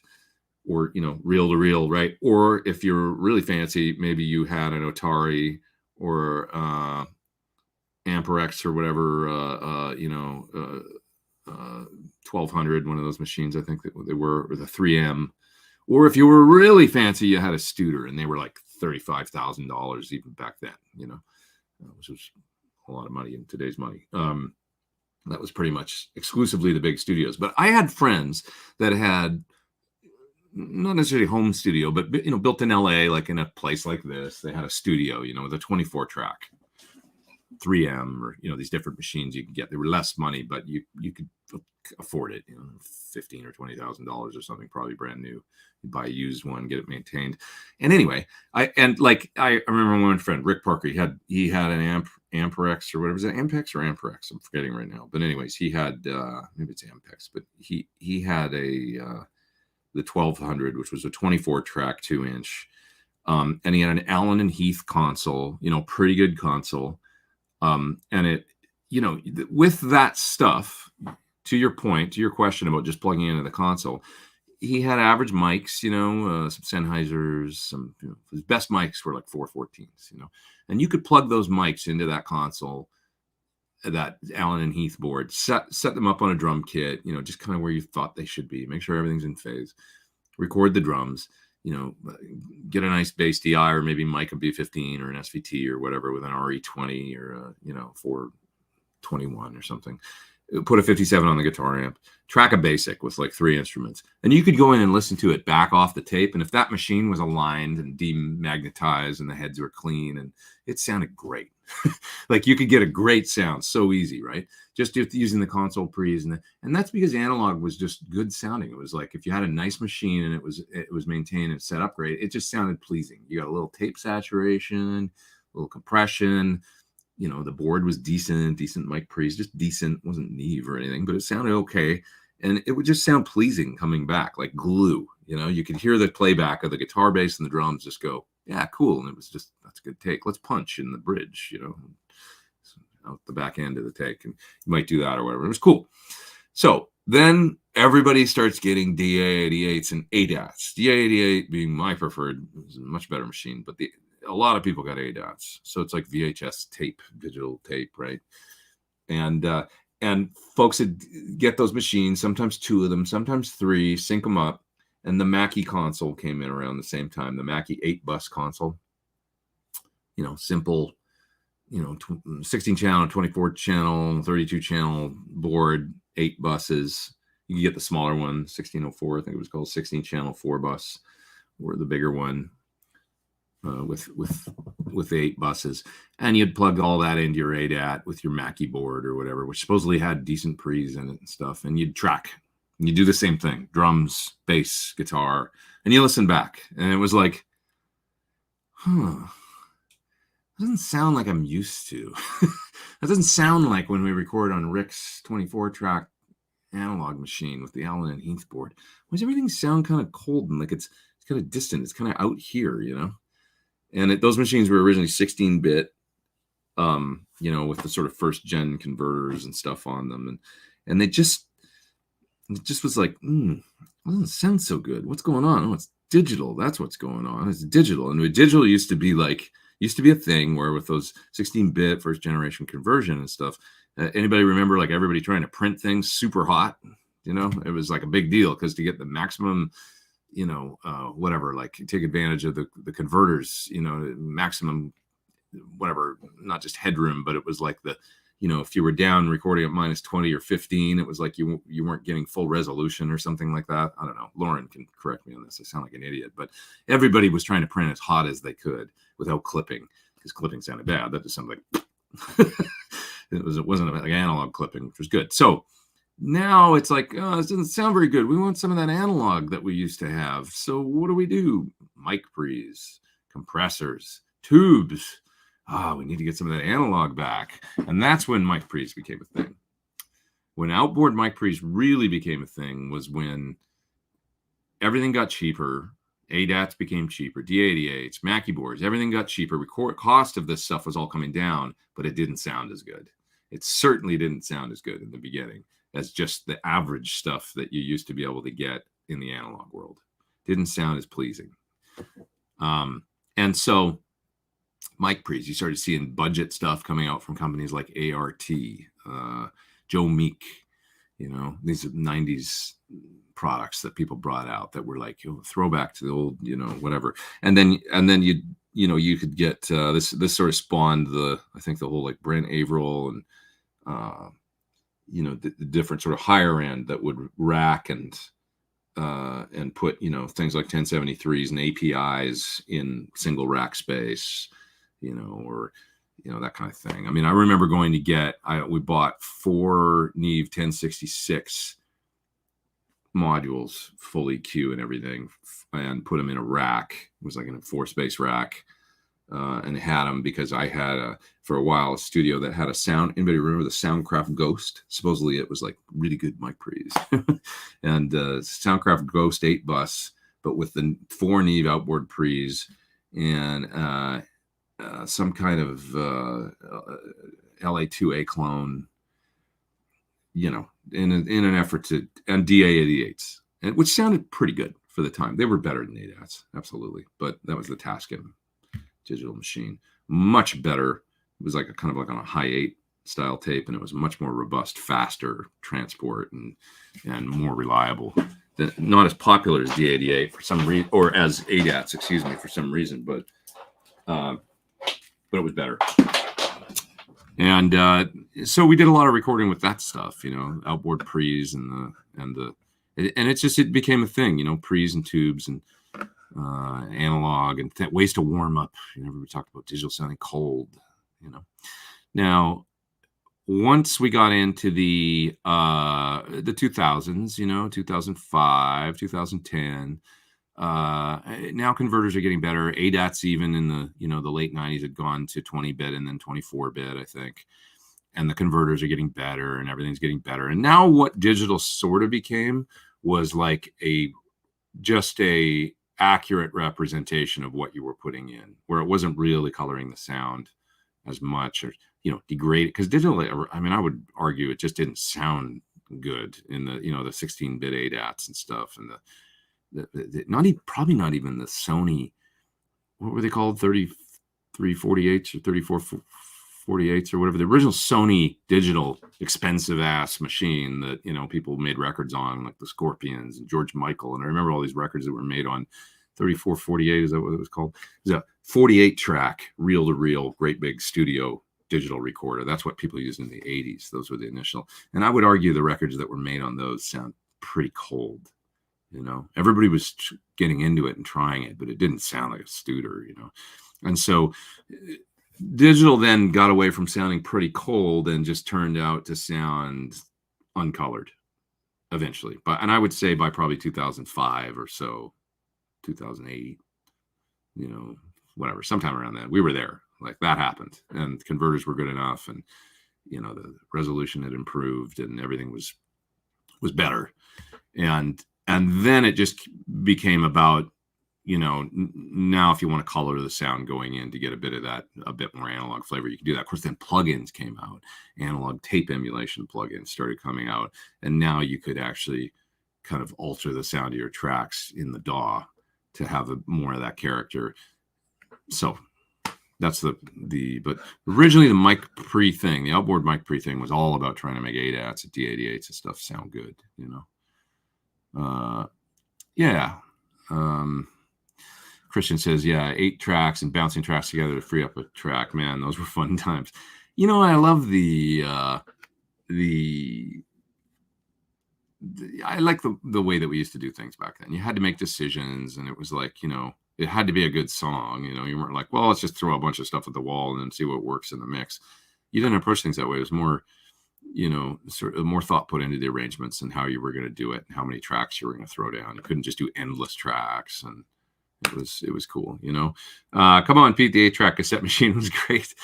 Hey, man, I had a dream of, like, for a little while when I was like, I had this dream of, like, moving to Vancouver and living there and getting a nice place to live back when it was still inexpensive, and getting my 6088. I could remember, I could see myself. I had this, like, I'm going to go there and I'm just going to start writing lots of music, and it's going to be really nice. And I'm going to have my 6088 in my apartment. I had this whole like vision of me working there with the meter bridge and the meters bouncing up and down and recording my guitar parts and just being happy in my life. That's what I'm going to do. Move there, get one of those. So obviously that was like pre that. I never did it. I never got my 6088. It's kind of funny. There was one that showed up around here a while ago. There was a guy that used to that liquidated his business. He used to have a kind of a warehouse full of gear and amps, and that's where this came from. I bought this top hat from him, actually. But he also had a 688, one of those Tascam machines, and he was selling it. And anyway, I remember him trying to sell the Tascam and somebody coming by to look at it, and it didn't work. The transport didn't work, and this kid actually knew about those machines, and he's like, oh yeah, this one's got the same problem that a lot of them have. And he's like, I've been looking for a working one for a long time, and you can't get the part. There's something in the capstan or something. It's something that where it was not fixable. And so he said, somebody might give you $50 for it or something, but I doubt it, because it's not really, so anyways, but those 8-track cassettes. Yeah. That's, they looked really cool, and I guess, people probably did some cool stuff on them, but anyways, all right. Is there an artist you wish to work with? What do you think about Mark Lettieri? It's interesting you pick him, because he actually did play on my last record. Mark did a really fun solo on the song Life on Venus. So really, really cool. Let's see. A couple super chats here that I got to get to. It's about 1:18, so I'm going to go another probably 15 minutes, something like that. And I'm going to go get some food, and then I need to keep working on all this music I'm learning. Chris Quinn says, seems like a lot of the Vaunted have also been integrated versus discrete components. Same with pedals. Seems like integrated components have improved. Do you mean like with recording stuff? Or are you talking about like a lot of the Vaunted have also been integrated versus discrete components? Same with pedals. Yeah, okay. I think you're talking about like in the recording world, and about things kind of getting like maybe you're talking about the excuse me if I'm wrong, but I could take that to mean like with the UA interfaces, for example, their plugins being integrated, and you can use virtual mic pre's and things within the UA kind of architecture, or whatever you want to call it, their world, and you kind of don't need other things. I would say that there's a lot of truth to that. When I see guys like Greg Wells, who's, a Grammy award-winning, multiple hits kind of producer, saying, yeah, I'm using my UA to record, and I don't really miss my outboard pre's or anything now, that Neve and the API and everything sound great in it. It's just killing it, I think we're there, to that point where, yeah, you could just get an Apollo, and, if you've got an X8P with 8 pre's in it, what more do you need, really, to do,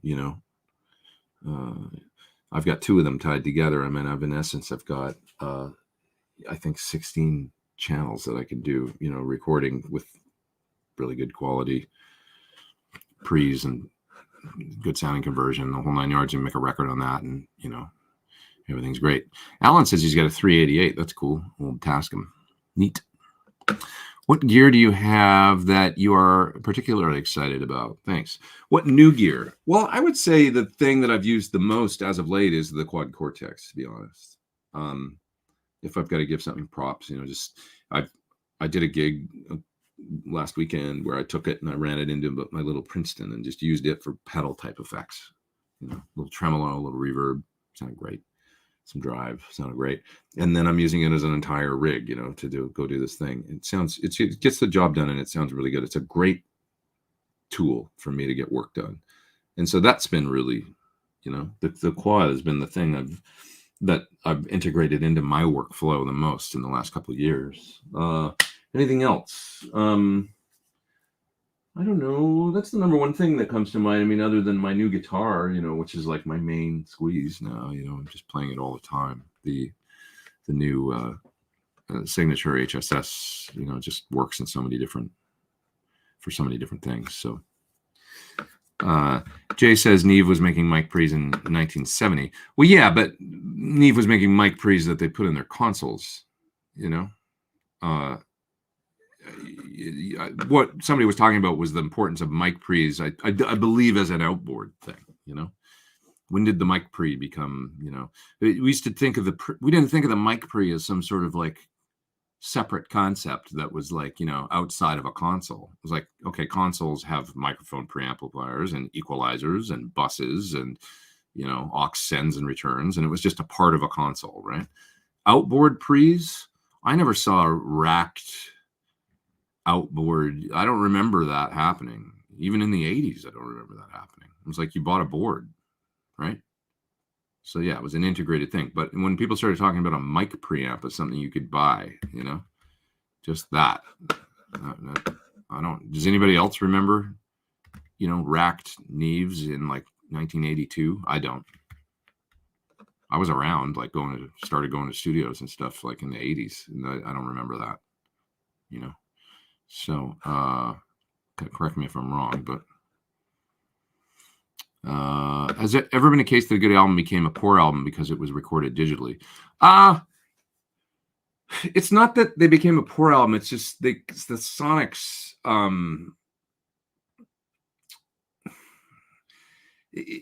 Okay, if we want to get like critical, I want to say, like, for me sonically, that it was the late 70s, mid to late 70s, when we reached a pinnacle of recording sounding so good. Like, once we had 24 track and the beautiful consoles that were built in the 70s with no expense spared from Neve and API and the I guess Helios and Quad 8 and then SSL comes along. Those were cool in their own way too, obviously, right? Just more control, more precision. Recordings, when we listen to Fame by Bowie, or when we listen to Heart, the Heart records, from the mid to late 70s, early mid late 70s, Led Zeppelin, Van Halen 1, Back in Black. It's like the sonics, a lot of the, stuff Bob Clearmountain did with, say, Chic, or,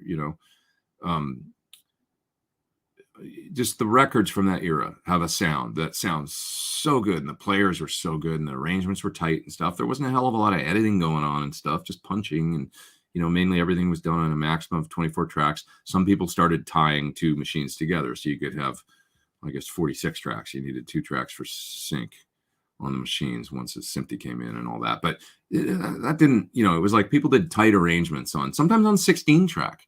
1984 was done on 16 track. It was, that Uri board and 16 track.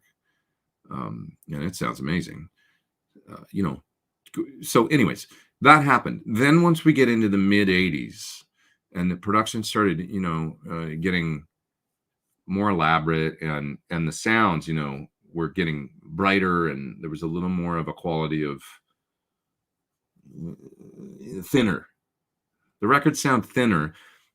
Even stuff done analog, it didn't quite have the weight and the warmth of what I consider to be the golden era of analog recording, which is, mid 70s through maybe the early 80s or something. Stuff sounded so good. So let's take a record with some great songs on it. It's not a rock record, but I'm going to use the George Michael track, Father Figure. Okay. It's a great song. Listen to it, because I know it was done. I do believe it was 3348, that Sony machine. It's cold as fuck. Like, it's a really cold sounding recording. So use that as an example. I think the Scorpions record, Love at First Sting, was done on that machine as well. I'm pretty sure. Listen to the sound of that record as well. It's great songs, Rock You Like a Hurricane, all that. Great songs. Listen to the production of it, and then go back and listen to Blackout, from the Scorpions. There's a couple different examples there. Do a little research into records of that era, and you know what I'm talking about. So was a great record not great? No. I'm going to use the Alanis Morissette, Jagged Little Pill, is a multi-million, diamond-selling hit album that was done on ADATs that, to me, is not a great recording. How would it have sounded? Does it matter? No. I mean, it was hits, right? But would it have sounded better if it was done a different way? I think so. It would have been held up as a sonically, because if you've got a record like Back in Black, we've got the full picture, right? It's the greatest sounding, it's just this perfect rock and roll masterpiece of songs. There's no filler. It's all killer. And sonically, it is killer. It's an amazing sounding thing, especially to listen to on vinyl. On a nice system, it's like a freight train coming at you. It sounds so good. Even AC/DC later, man. Go listen to. I don't know how they did Who Made Who, but it doesn't sound like Back in Black. It's still AC/DC, but as the technology was changing, we're starting to hear that shift into whatever was going on, right? And everybody kind of tried to get back to that thing. I mean, certainly on Ball Breaker and on Black Ice and stuff, AC/DC was trying to get back to that, those sounds and stuff, right? And largely successful, I think. I mean, they did. Ball Breaker sounds great, and it's just good sounding stuff. So, anyways, I think a lot about this kind of stuff, but if anybody got any thoughts on it, I got a super chat there. I got to get to here, a couple actually. Great Sunday show, says Peter. Thanks, man. I appreciate it. How long is the new tour? It's about a month. When does it start? Any videos this week? Well, I need to make a video for those little tube amps, the little half waters, and I got a lot of pedals to get through here to make videos of all kinds of stuff. So yes, but I am going to Sweetwater is the thing. I'll try and knock out a video before I go, maybe on those amps. And then I'm going to go to Sweetwater and film a bunch of stuff while I'm out there. So, there will be stuff coming from that. But I just got to get my head around how to do all this stuff, get ready for tour and everything, as well as go to Sweetwater, as well as do all those 3 jobs I have right now. Sort of videos I need to get done here, Sweetwater, and then tour. And of course, some neat videos will come out of tour, and probably some life on the road kind of stuff, and I'll do some stuff while I'm out there. Okay, what else here? Let's see. Did Nakai make a cassette 12 track? Yes. Holy Track Bleed? Yes. And I learned on that machine. When I got in my first band in LA that eventually ended up getting signed to a Japanese record label and stuff like that, it was an Akai 12. They made 2, the 1212 and the 1214. I'm not sure what the exact difference was between them. It was a 1214 might add 2 more channels on the mixer, I think. That's it. But it was like Betamax tape. And yeah, you had to clean the heads on the machine like every half an hour. It was just like the tape shedded like crazy on those. You'd always put the stuff that wasn't that important on track 1 and on track 12 because the edges of the tape got dirtier faster. The edges of the heads, I should say. And so, you put the tambourine on track 1 or something, and then you'd be like playing back. You'd be mixing and playing back. You go, where's the tambourine? Like, you just don't even hear it anymore. Look at the heads. Oh, okay. Demagnetize, clean the head. There's the tambourine. Now it comes back. You maybe get another half an hour out of the heads before they're super dirty again. It was crazy, but they had a good sounding, the pre's were decent and they had good sounding EQ with a parametric mid and everything.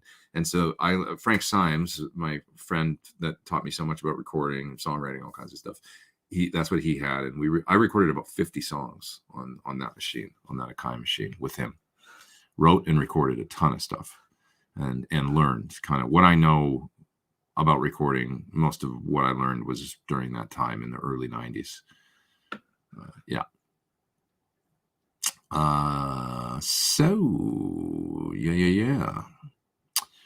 Okay, what else we got here?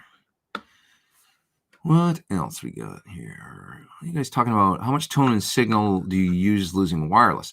Well, so analog wireless used to be, you had a considerable, some concerns there with companding and loss, because with an analog wireless and FCC rules and, wireless being you had to broadcast a signal out of a transmitter to a receiver, there was real specific. In the early days, it was the Wild West, and you had the Schaefer Vega come out. And it was like, I think they just did whatever they want. But quickly, like FCC, I think probably got involved in all that. And then there was rules. And so you had to use compression and then companding, like expansion circuitry on the other end. The signal would get compressed in an analog way down to a whatever, and then like come out the other end of the wireless and get companded and expanded again. And it never sounded quite the same. And that expression and companding circuit or whatever was always a major deal with analog wireless, from Shure to whatever. I mean, whatever the Schaefer, whatever they ended up having to deal with. But part of the sound of that was that Schaefer Vega wireless. The first one had this kind of compression and a boost circuit in it that people liked, and that's that. The fella, God, I'm forgetting his name now. Of course, that created the. Sorry, man, if you're watching this, if you ever see this, but the Schaefer unit, I have one right here so I can show you, but this is his recreation. The Schaefer replica by Solo Dallas, right? So this looks like the original receiver for the Schaefer Vega, and it's got it's not a wireless receiver. This is just something that you plug into. Guitar goes in, you come out the output, and you go to the amp. But then you've got this input and output control. And there's some stuff going on there that's not just preamp. There's some compression and some boosting and stuff going on all together. That's a part of the sound. And so this is supposedly Angus liked the sound of the Schaefer and used it on Back in Black and started using it on records because he liked the little boost and stuff that he got out of the sound of the wireless. So that's a whole thing. Most modern wireless these days, not all, but most, is digital. With digital wireless, we got a completely different situation where you get an A to D converter, which translates the sound into digital, and we don't have to worry about the analog compression expansion stuff anymore. Just doesn't, I don't know technically why, but it's digital information now, and that's getting transmitted from the transmitter to the receiver and then going back to analog on that end. You've got a D to A converter on the other end. Now you can have like a full spectrum, like basically, it's like going through any A to D and D to A. There's not a big deal. And somebody mentioned that delay time is more the issue with wireless than tone. That Shred Flint's Tone said that. It's pretty minimal. I mean, the A to D and D to A is probably adding a millisecond and a half or something delay to your signal, which you don't really feel in my estimation. Now there's still op amps and stuff in the transmitters and in the receivers. I mean, you're still running through some extra circuitry, but in my experience, it's generally pretty damn clean. Line 6, for all the sort of problems that I actually had with their wireless systems, using them in a live or professional kind of environment, because I had a lot of dropout problems and stuff with them anytime I tried to use them.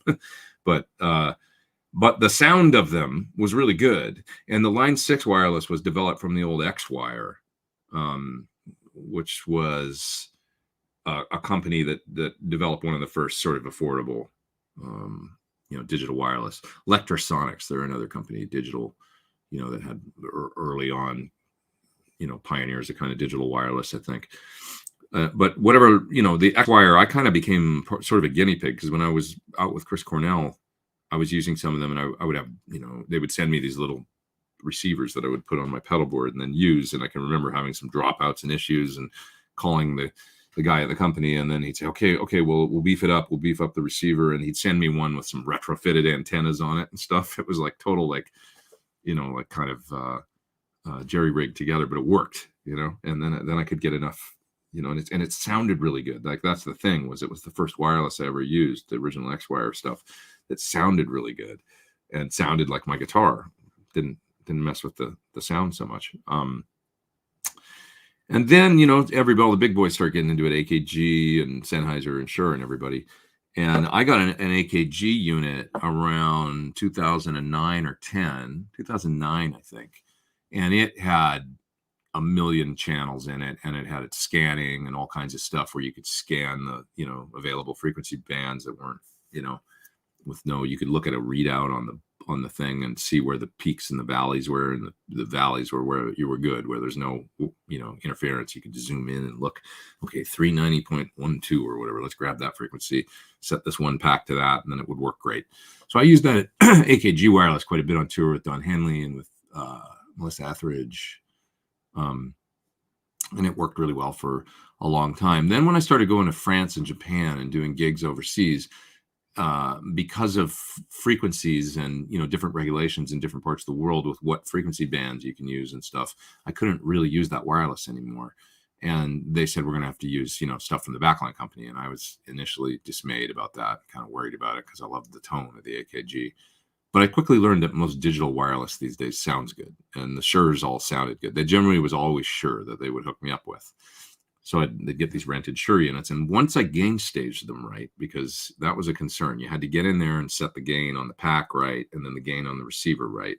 And this is something, I'm glad you asked this, because this is something I actually want to do at Sweetwater. It's a little bit in the weeds and geeky, but that's kind of what I do. And one of the things I think about Shure is that there could be a clearer explanation with their wireless units that are sort of the pro level wireless units with a guitar, where you should set that stuff. The output of the pack, in addition to the input of the receiver and any gain on the receiver, and how to gain stage the unit so that it's basically exact same level as a cable and with the minimum amount of noise. Because once again, like I said, there's op amps and stuff in the pack, and you can boost up the output of the pack, and then you can drop the input of the receiver, or you can boost the input of the receiver and drop the output of the pack and get to the same gain level in different ways. But there's differences in noise. That's what I've found, especially running into high gain. You're going to notice a little more hiss. And one thing with the Shure and pretty much anything digital with an A to D in it, you're going to get a little hiss. And so they're a little noisier. So that's a concern. God, I'm long-winded this week, but hopefully it's interesting to somebody. But that's the only thing is, it's a little like running a digital pedal. The Quad Cortex does it. An Eventide H9 does it. Running these high-quality digital pedals into the front end of an amplifier that's got gain, you're always going to notice the hiss goes up a little bit. That's just the nature of D to A and A to D conversion in digital. It always seems to add a little bit to the noise floor. It's manageable, I find, but it's there, So, and with wireless, it's all about gain staging and stuff to get it right without keeping that hiss to a minimum as much as possible. They sound great though. They're very true sounding, and furthermore, as you turn the volume down on your guitar, you will find that they really respond in a that was the main thing that I always found with the analog wireless. The volume control didn't really work the same on the guitar anymore. And, you sort of lost some dynamic range or something using those old analog wireless. Some of them sounded pretty good, but, just not exactly the same. So, greetings from Sweden. What's happening over there in Sweden? Let's see. Are pedal demos still the main videos that bring traffic to your channel? It must be hard to get excited every time a new drive pedal comes out, or even the delay.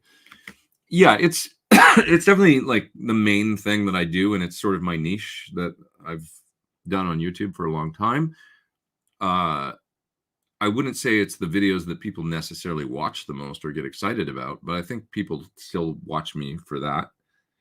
Okay, there's a new drive pedal out. Let's see if Pete did a video on it, because maybe they like the way that I do them or something, And I always try and make it fun, because I always do a little song. So hopefully the song's interesting to listen to, and that's the main thing, That's where, if I was just playing the same riffs over and over again, and plugging in a pedal and talking about it, I think that would have gotten old years ago.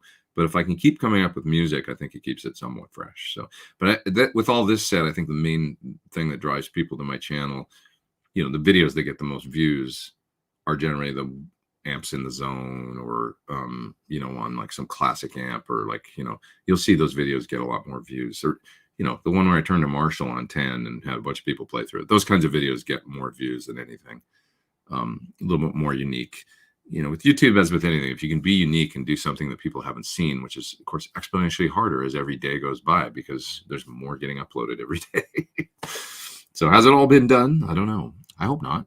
One of the things I think hasn't been done that's geeky but might be interesting and useful is how to gain stage a wireless, you know, how to set for so to get the best tone out of it. Because it's not something that I've found in their manuals. And it's something I think that I can make a layman's term video on. It's like, hey, if you get a Shure wireless, do this with your electric guitar. It'll be great. You know, it's just a usable, you know, that's my little YouTube niche, I think. Anyways, what else we got? Let's see. Gotta go soon. Oh, it's 1:40. I should go get some work done. Do you know Ola? I do. I know, like, not well, but you know, I send him messages sometimes on DM and stuff, and Instagram, and ask him things. Or I met him at NAMM, and he was really lovely. He was this funny guy, and he was really nice, and I liked him right away. I love. You can just tell he's a good guy, and he's got a great sense of humor, and like him and his wife are really friggin' cute together. You know, they make all these videos about food and stuff, and you can just tell he's like a quality person. I think his you know, just this whole thing. He seems like a really cool guy. So you know, just completely different kind of music than me and stuff, but you know, I really like him. So let's see here. Asia album, that's a great example of one of those 70s recordings that's magical, you know, 100%. Let's see what else we got here. How come your Marshall 50-watt Plexi sounded so different, bright, and a brittle when comparing the power tubes with Friedman? And most of the time, it sounds very creamy and smooth. I don't know. It might have been just the way that I dialed it in that day. To be honest, when I dialed it in on that video, I think I was listening to an AC/DC guitar tone, like a certain Angus record, and going, okay, like for brightness, and I just dialed it in to that. That's my memory of it. That I probably high voltage or something. I pulled up some AC/DC record, and I was like, okay, that sounds pretty close. There's a good, but gain level and everything I set to this AC/DC sound. So maybe you just didn't like that particular sound. And maybe normally the reason you like it is because I go for a slightly warmer sound than that or something. But I thought it would be, I don't know why, just that day I thought it'd be best to, let's listen to some Angus and dial this amp in as good as I can get it close to that sound. And that'll be like my reference tone. And I do that occasionally, like listen to a cool Marshall sound and, you know, for a video, and just to get me on track, you know. So I don't know. I mean, man, a 57 in just the wrong position, wrong for you, you know, might be right for someone else, but you know, if you move it a little bit or angle it out, and it's like the sound is so different that it's like, you know, whatever I was doing that day, you know. Besides, the video and tubes was more about a comparison between different tubes and their relative differences, as opposed to just whether or not you like the guitar sound in general of the tone. I mean, the amp has a treble and presence control on it, so you can dial it back however you want, you know. Chris says, ragged, back to the studio thing and recording, Ragged Glory sounds brutally digital. Yeah, there's a lot of records that have this sort of colder, distant sound to them that, you know. Yeah, it's interesting. Let's see. 32-track studio in 88 at Muscle Shoals is the way that we recorded, and it just doesn't seem the same. So it was a 32-track studio. What was the... oh, I see. It was just like a synced 8-track or something. So they had an analog 8-track and analog 24-track locked together. Must have been. It's probably like a 30-track studio then, right? Because you had to use one track for sync on both machines. And Sgt. Pepper's was recorded on 4-track. Yeah, true. A lot of bouncing going on and stuff, but probably 2 4-track machines, I think, you know, and going between the two and stuff, I think was how they did it. Technically sort of like 8-track, but 2 machines and bouncing to get, I think that's how they did it. Yeah, some of the early great rack mic pre's were pulled out of consoles and recased. Yeah, that's how my studio. It was 41066s racked, and they'd come out of a Neve console. Mark Lynette bought them from him, and he used to do that kind of stuff. Where old consoles were like cannibalized for all their parts and pre's and stuff like that, and sold off. Yeah, probably the majority of Neve boards. That's probably what happened. They're all in pieces in studios all over the world at this point. Yes, big generator sounds puny compared to the one before it. Yeah, I mean 90125 was a was that the name of the album, right? The Yes album. That was a really brilliant sounding recording. And Big Generator definitely has a little bit of a cold late 80s sound. I don't know if they were both done analog or what, but I would agree with that from my memory of the sound of those two records. Owner of a Lonely Heart is an unbelievable sounding song. That was kind of like, the crossing point of where the sampling and stuff that was going on. But the sound of that song is like, they were really pushing, whatever technology was going on at that point to the limit on that. Hey, we could use the example of Genesis, the Mama album compared to Invisible Touch, right? That's another one from the 80s that probably, the Mama album sounds warm and gooey and really badass, I love the song Tonight, by Genesis, that track, but a lot of that goofy stuff that was on that record I could do without.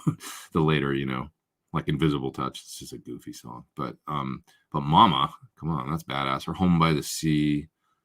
God, that's some warm sounding music, like just a nice sound. So Jeff says that could explain why I lost interest in Scorpions after Blackout. Well, think about the sound of Blackout. I mean, it's like, it's so like, it's just,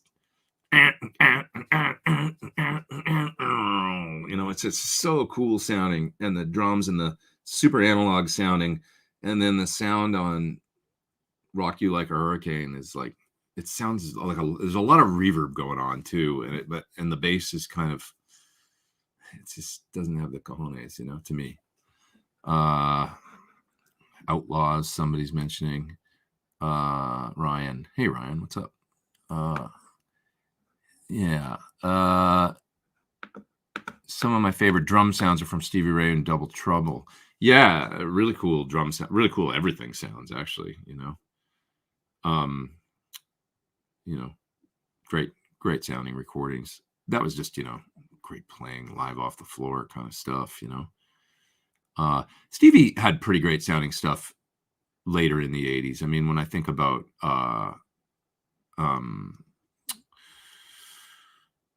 Life by the Drop and Riviera Paradise and stuff, it's like the albums always sounded really, really pretty great, from the beginning onward. He didn't have any duds, I don't think. Using PT-15 Direct with a mic, Soundman claimed it was out of phase. Yeah, you're going to get it. It's out of phase because you got an A-to-D conversion going on the Direct. So anytime you've got a digital anything in line, you got an A-to-D converter there. So it's about a 1.5 millisecond delay. And you really, I would recommend doing one or the other. Some Soundmen will try and align it. You can align it. I wouldn't use the mic and the digital in the amp at the same time. I don't see the point. I mean, you could, you're just better off just using one or the other. So, but yeah, that's your Soundman is correct with that. There's no way around that. When you've got IRs in an amp, you got to go through a converter. So there's always going to be a little bit of time delay there, and that's going to delay it from an analog microphone on the amp.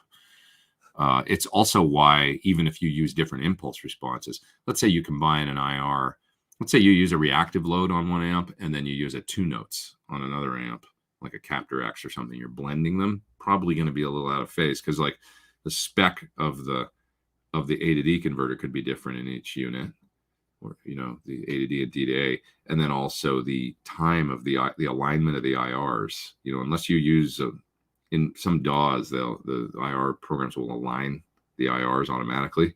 But yeah, generally speaking, it's better to go simple, with this stuff, and don't start trying to combine things and stuff, because you're going to get some problems when you do that. Will we miss you next Sunday? So yeah, next Sunday I'll do a show, but it's not going to be at the normal time because I'll be on a plane, I think. So I also, part of the problem is that I will have a rehearsal the next day, so I'm going to be super slammed. I might just end up doing the show Monday evening or something instead, just to make it, either that or I do it from Sweetwater and make it kind of part of my thing on Saturday. So that might be, maybe that's a more fun thing to do, see who's there and stuff, and do a broadcast like in the evening, Saturday evening or something like that from there. That might be fun, right? Do one sometime Saturday, just make a live stream, talk about, I could even do it on my phone and walk around and show you guys stuff like as I'm at the thing. That might be kind of cool, right? Do a Saturday thing instead. I'm just thinking off the top of my head, but something like that. And I'll think about that. And by the time I get out there, I'll be there a couple days before that. I'll figure it out and set it up. And do something fun. Maybe that's the thing to do. Live stream Sweetwater Gear Fest, just off the iPhone, that kind of thing. Look at some gear. You guys can ask questions and stuff. It'd be unique. I like that. I like that idea. Thanks for helping me figure that out. Watching show from Japan. What's happening? Konnichiwa. What's happening? Watching. Big fan of yours. Thanks, man. Appreciate you being here. Japan. I miss Japan. 好きです。本当に。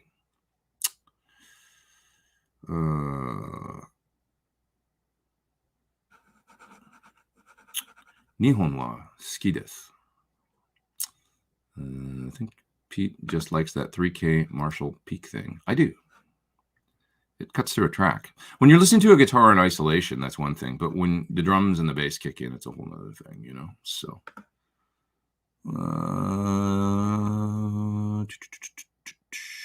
were they both Trevor Horn? Yeah, I think you're talking about the Yes albums, right? Big Generator and 90125. I don't know that, actually.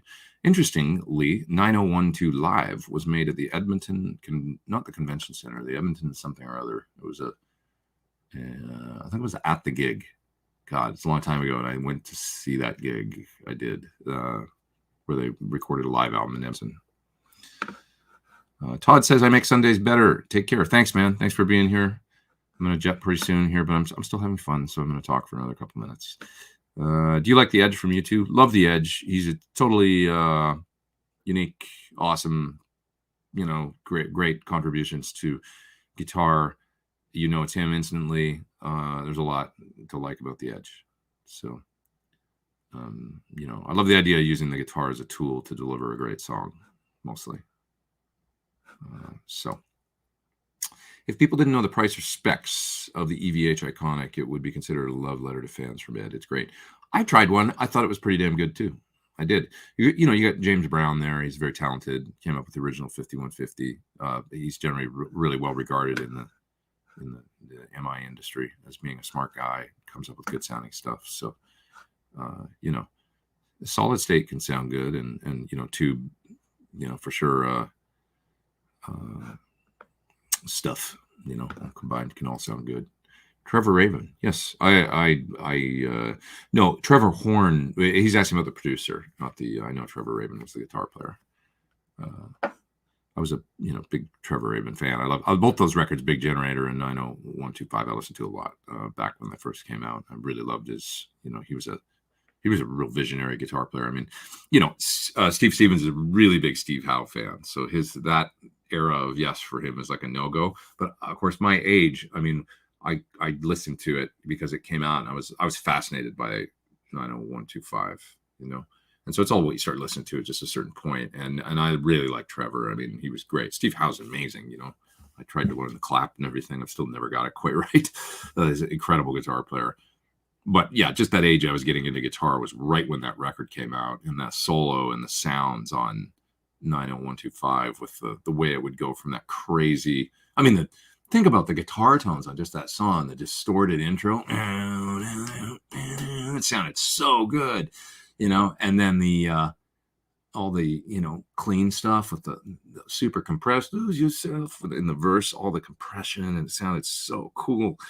And the guitar that comes in after the breakdown thing where it's super compressed and you hear it, it's just like, God, that sounds like nothing I've ever heard. And then the solo with the harmonizer, it's really just a masterpiece of, really cool guitar stuff. Amazing guitar playing, So, and he was a great singer too, Trevor. His son plays drums in a band called, I believe he was in the band, maybe it might still be, but the band Group Love. And I saw them at the Wilter, and I met Trevor backstage at that show. That was the only time I've ever met him. He was cool. Just said hello for a second.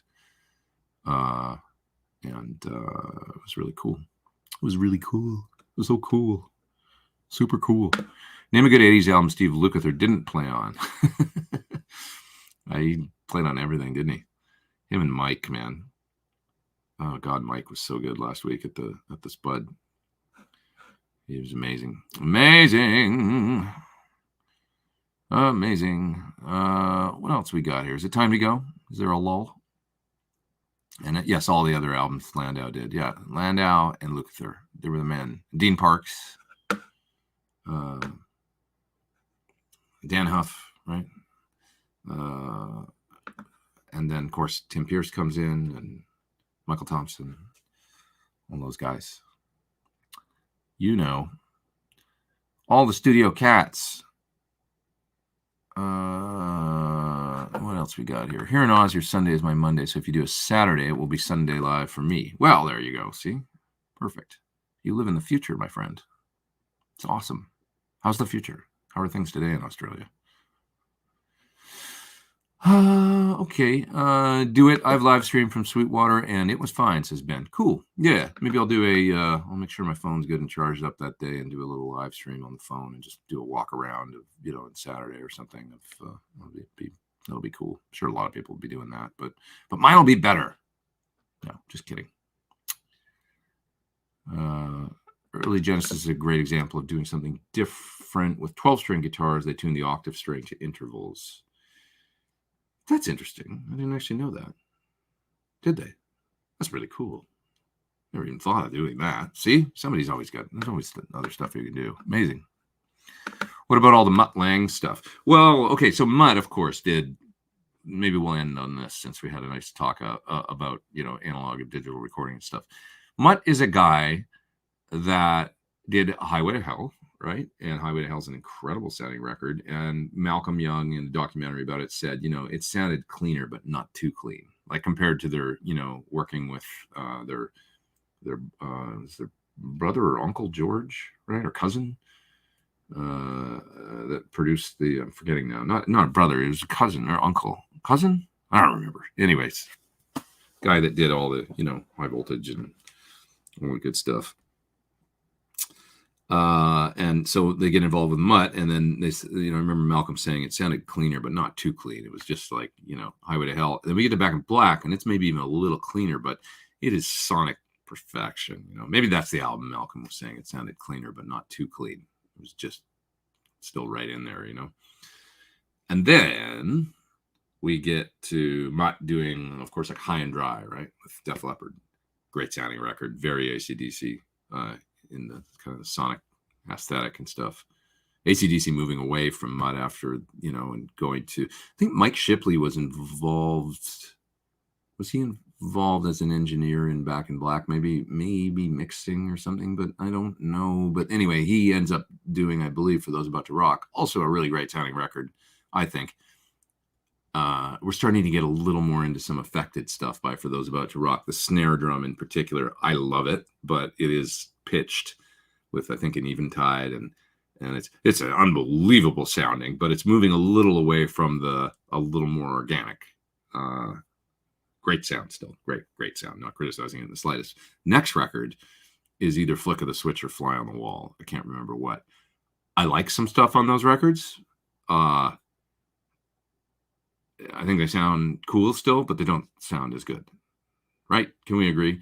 I think Flick of the Switch, Fly on the Wall, and Who Made Who were getting progressively further and further away from the Mutt Lang thing. So Mutt goes on and does High and Dry with Def Leppard, great sounding record.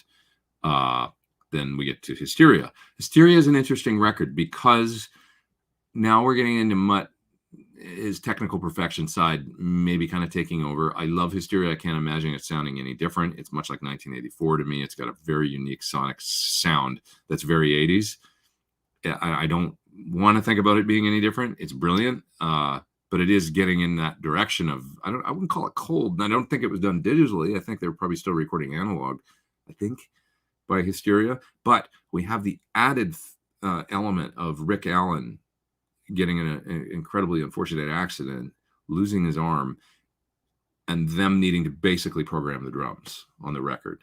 And this is an interesting thing that ends up happening to the sound of the band, because now we've got, who knows how they did it. I don't know exactly how they did it, but it's drum samples, drum sounds, drum samples. I mean, we had samplers by then. Maybe some of the cymbals were overdubbed. I'm not sure. I need to look into how the drums were actually recorded on that record. But as I understand it, it's programmed. And then we've also got Mutt. So we got Mutt doing that and probably going, look at how I can do this. This is really cool. I can actually salvage this and like make this a really good sounding record. Rick, of course, like does the unthinkable and learns how to play drums after losing an arm, using samples and triggers and develops a whole style around it. I saw him on that tour. He was amazing. It was unbelievable, unbelievable to come back from that and be able to play drums like that. His solo, I remember seeing the Syria tour, and it was like a triumph. It was like, look at this guy. Like he comes back and does that. It was amazing. So they made it work. But because of the circumstances, we've got the programmed drums on the record, and also moving towards Rockman's and, solid state guitar sounds, and like, look what we can do now with this stuff. And I think it's mostly Rockman on that record, the guitar tones, and then probably tweaked EQ and everything in the studio and whatever. So because of some circumstantial stuff, it's not real drums on the record. And that's interesting, because that makes me think like maybe moving towards getting into the 90s and then the 2000s and Beat Detective and sampled sounds and programming the way that rock went with it's like you've got Mutt moving further and further and further away from AC/DC as far as just the kind of the organic, and whether or not that's a good thing, it's like it's just a different thing. It was a very different thing. So it's 2:01. I should probably go. I still love talking about this stuff just as much as I always did, but sorry, I already highlighted that super chat. Thanks for the super chat there. I appreciate that. High and Dry was killer, all rock. I agree. Hysteria is all Rockman. I think that's right. Yeah, I know they were using the Randalls and stuff on tour, but I don't think that stuff made it on any recordings. Shit, man, says John. No, man, they were cool. I had a Rockman. I loved it. I loved it as much as my Sony Walkman. The Rockman was cool, man. It's a sound, and it's a great. I mean, look at Steve Stevens using it on Flesh for Fantasy. Come on, that is just the coolest. I love the sound. I actually really like the distorted sound too. It's just a thing. It's not your only sound, maybe, although it was for Def Leppard, maybe on that record. But I like the GK 250 ML. That Alex Lifeson ended up using, and Iron Maiden used on at one point. And the little solid state 50-watt stereo chorus thing. I love that thing. I would love to have one. I mean, they're cool. It's a thing, it's cool. It's like Arthur says, I love my rock. I loved it too. It was great, man. I don't know. Rockman was a killer device, says my knees hurt. I agree. Horrible and ruinous thing. Do not like that overproduced post-Pyromania Def Leppard tone. Yeah, but Boston, I mean, they made it work, and it was cool. I mean, like the, what was that third, what was the Boston album that came out in 87? That was all Rockman, too. I mean, I'm contradicting my earlier self. I mean, the Marshall, yes, if I have to have one sound, it's a Plexi, but the little Rockman, I mean, it was cool, man. You can't, come on, Flesh for Fantasy is cool as shit. Don't tell me it's not.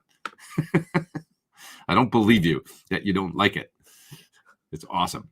Steve did cool stuff with it. Yeah, Third Stage. That was the Boston album. And I saw them on tour, during that as well. Yeah, good stuff. Still have my GK 2100 SEL. I have great memories of all that gear, Maybe it's just golden era memories of, 80s or whatever growing up. But I love it, On Through the Night, the giant Les Paul in a truck. On Through the Night's cool. I like that record too. I got it on vinyl. Still got my copy I had from when I was a kid. I think I have High and Dry on vinyl too. I think I have Hysteria on vinyl. I have all three, pretty sure. After that, I didn't listen as much. You know, credit to Def Leppard. They've been sounding great lately. You guys watch them on TV and all. I mean, like Joe's singing great. Sounds good. Have you ever thought of producing other artists' recordings? I have. I did Holly Henderson's first solo album a few years ago. I'd love to do more. You know, I really want to move into actually like some more production and MD kind of stuff of, you know, younger bands and stuff like that, and get into that, because I feel like all this stuff we're talking about is things that I can apply in that world, you know. I'd love to do all that. Pete should do a tour of Sir Dealers around the world, playing his own signature guitars. I've done quite a bit of that, actually. I mean, I did an Asia clinic tour that was pretty extensive, Europe clinic tour, pretty extensive, done a lot of dealers in the US, still more to do for sure. But right before the pandemic, a lot of 2019, the back half, August through December, I did a whole Europe run, a bunch of US, and a whole Asia 3-week trip.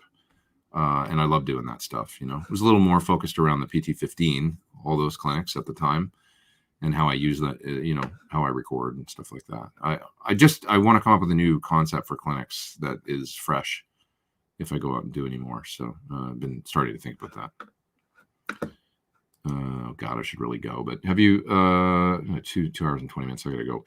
Have you any made in Japan Fenders? My recent experiences, the quality control seems better.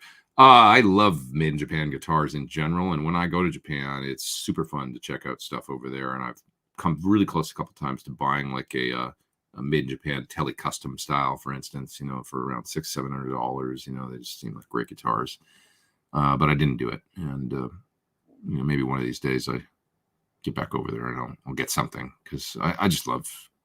I just want to go to Japan right now. If I could leave and go to the airport right now, I would go, and probably maybe not come back.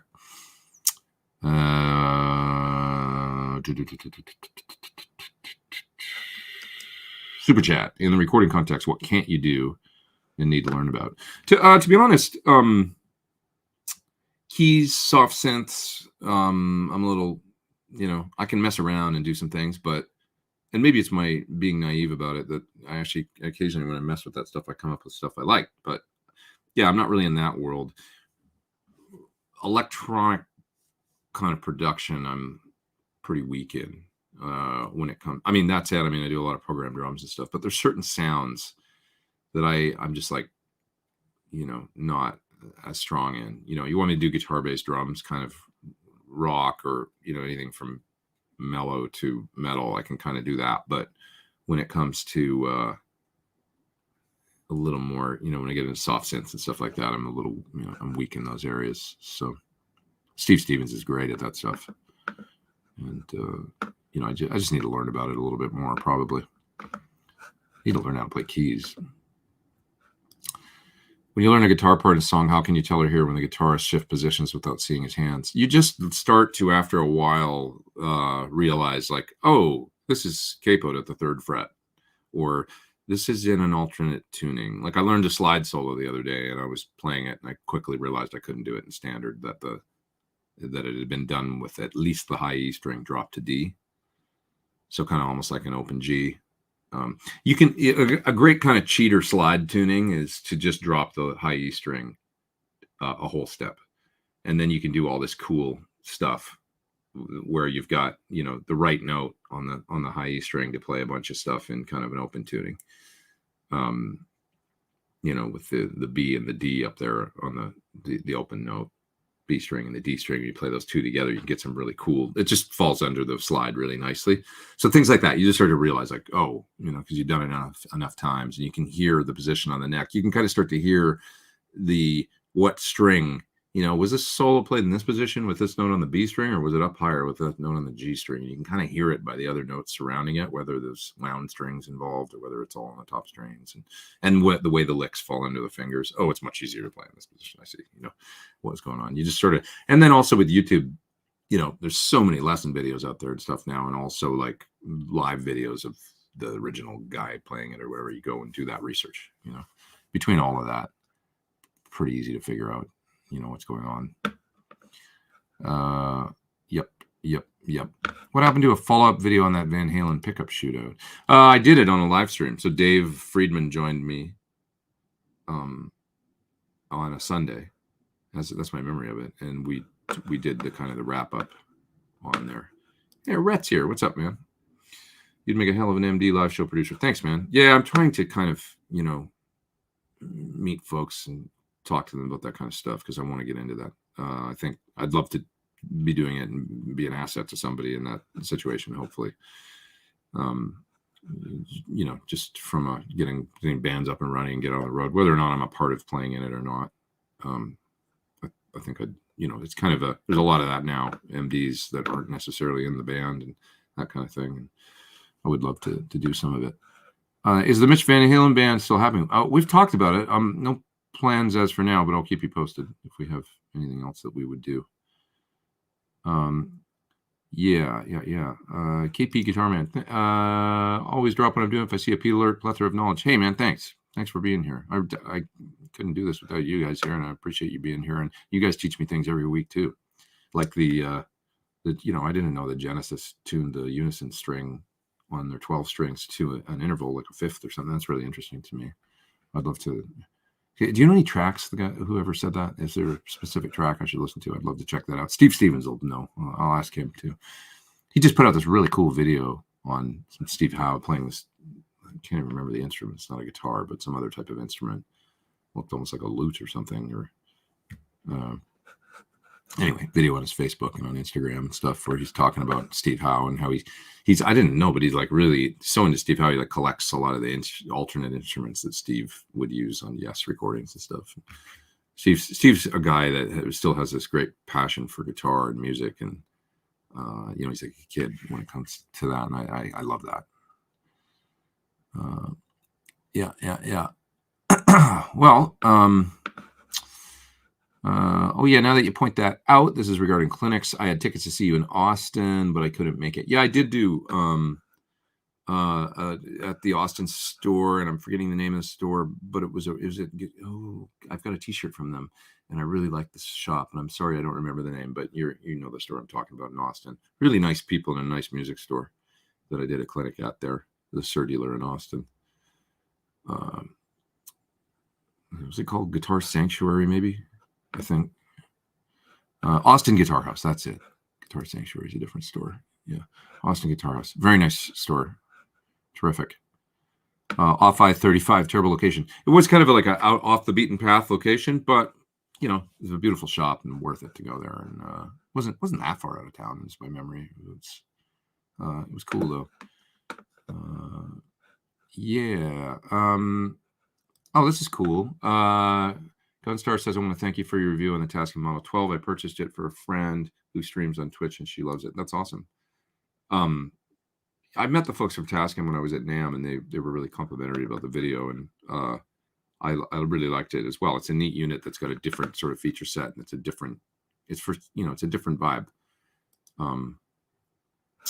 And for certain, for drummers, for people that, want to record a lot of input simultaneously that don't necessarily need a DAW or even want to get into it. It's recording band rehearsals. It just seems like a no-brainer. So this is a console style multi-track digital recorder that takes an SD card, and you can record more. It looks like an old Tascam Porta Studio, kind of heavily influenced by their older units. And I really think it's neat they did that. So thanks, Pete, says Jeff there with a super chat over there in the UK. Thank you so much, man. Appreciate it. Thanks. Seen your high watt video. Do you own any? No, but I've sort of looked recently. Like, I look occasionally for an old DR and maybe end up with a 50 watt eventually or something. I'd like to have one. So, yeah. Thanks for the tip on the Greg Wells Mixcentric plugin. So killer. It's great, isn't it? $50 and just like, I don't know if it's still $50, but it used to be. What a great plugin. Just this makes everything sound better. It's a really quick fix, kind of like, whoa, polish the mix, make everything sound really nice plugin. How does it work? Just turn that knob up and everything happens. It's amazing. Computers. Doug Doppler did a 6-hour live. Wow, did he? I think maybe Rick Biato's New Year's was at least that long. The one I was a part of during COVID, I think it was the 2020 New Year's. or 2021. Is that what it was? Yeah, 2021 New Year's. Tim Pierce and I did it. He had a bunch of guests on. It was really cool. Remember having a margarita and sitting there on New Year's talking to those guys. Yeah. Ben says he did 6 hours once. Guitar Sanctuaries in McKinney. That's why I'm thinking Guitar Sanctuary, because I met the folks from there. They want to have me out there as well to do a clinic. So I did discuss that recently with them, actually, and I just want to come up with a unique clinic if I go do it there and develop a new thing. Just there's quite a bit going on right now with the tour, and then getting into the fall. Maybe going to Germany for a minute to do a couple things. Maybe we'll see. You know, I'm definitely got to go to. I'm going to Malta to do a gig. For those that don't know where Malta is, in the middle of the Mediterranean, basically. So I'm really excited to go do that. But anyways, I should split, you guys. I'm going to go eat, and then I'm going to come back here and get some work done for a few hours, and then that's that. So everybody have a great week, and I will let you know about the live stream from next week. But I think what I might try and do is some kind of Saturday from Sweetwater. You know, show you guys, walk around, do a live stream that way, and just do it on the phone, you know, guerrilla style, walk around, and you know, there'll be lots of people there, and I think, you know, Tim's gonna be there, Rhett's gonna be there. You're gonna be there, right, Rhett? If you're still here, if you're still watching. So we'll see you guys from there next week, and it'll be fun. It'll be fun. It'll be different, new and exciting. Okay, everybody, thanks for your super chats. Love you all. Thanks for coming here every week. I really appreciate it. You're all terrific. What a quality group. Take care.